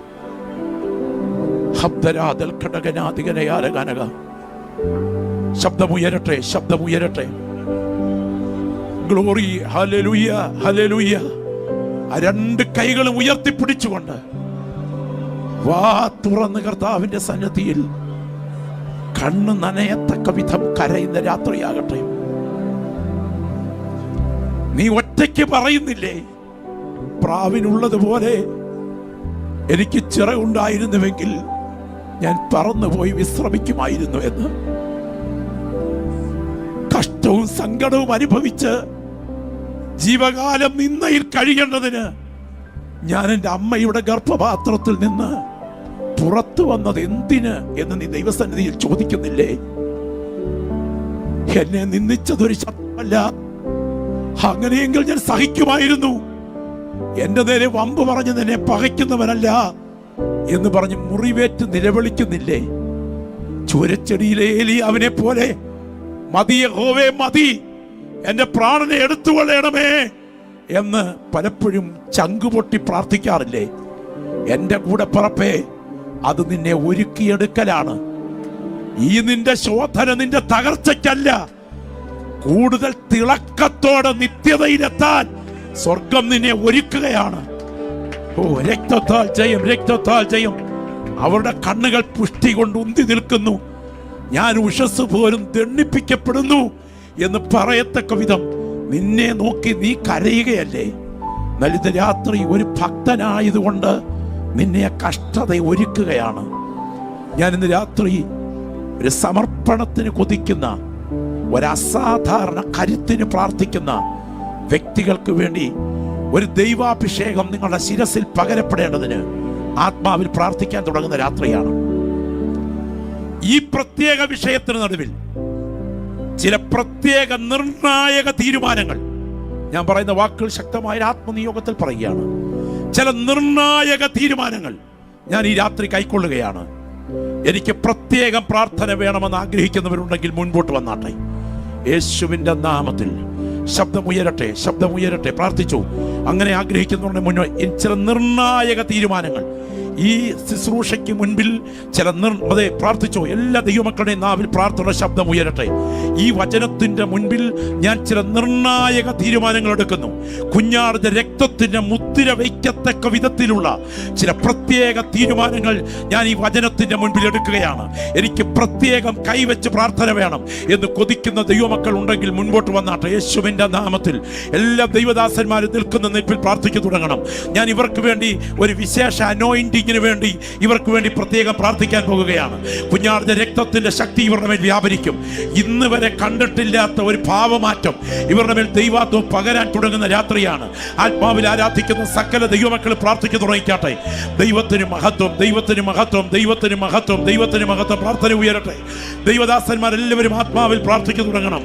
ഒരു വാ പോലും അടഞ്ഞിരിക്കരുത്, ഒരു വാ പോലും അടഞ്ഞിരിക്കരുത്. പ്രാർത്ഥിച്ചാട്ടെ, പ്രാർത്ഥിച്ചാട്ടെ. ദൈവത്തിന് സ്തോത്രം, ദൈവത്തിന് സ്തോത്രം, ദൈവത്തിന് സ്തോത്രം, ദൈവത്തിന് സ്തോത്രം.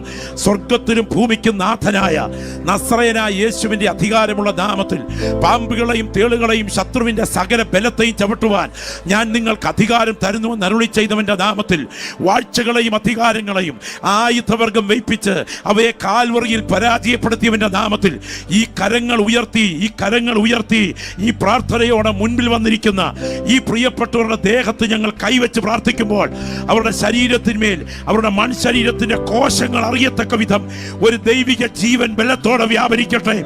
വർഷങ്ങൾ പഴകിയ ചില ബന്ധനങ്ങൾ യേശുവിന്റെ നാമത്തിൽ ഇവരിൽ നിന്ന് രാത്രി അഴിയുന്ന രാത്രിയാകട്ടെ. ഓ ചിരാതൽ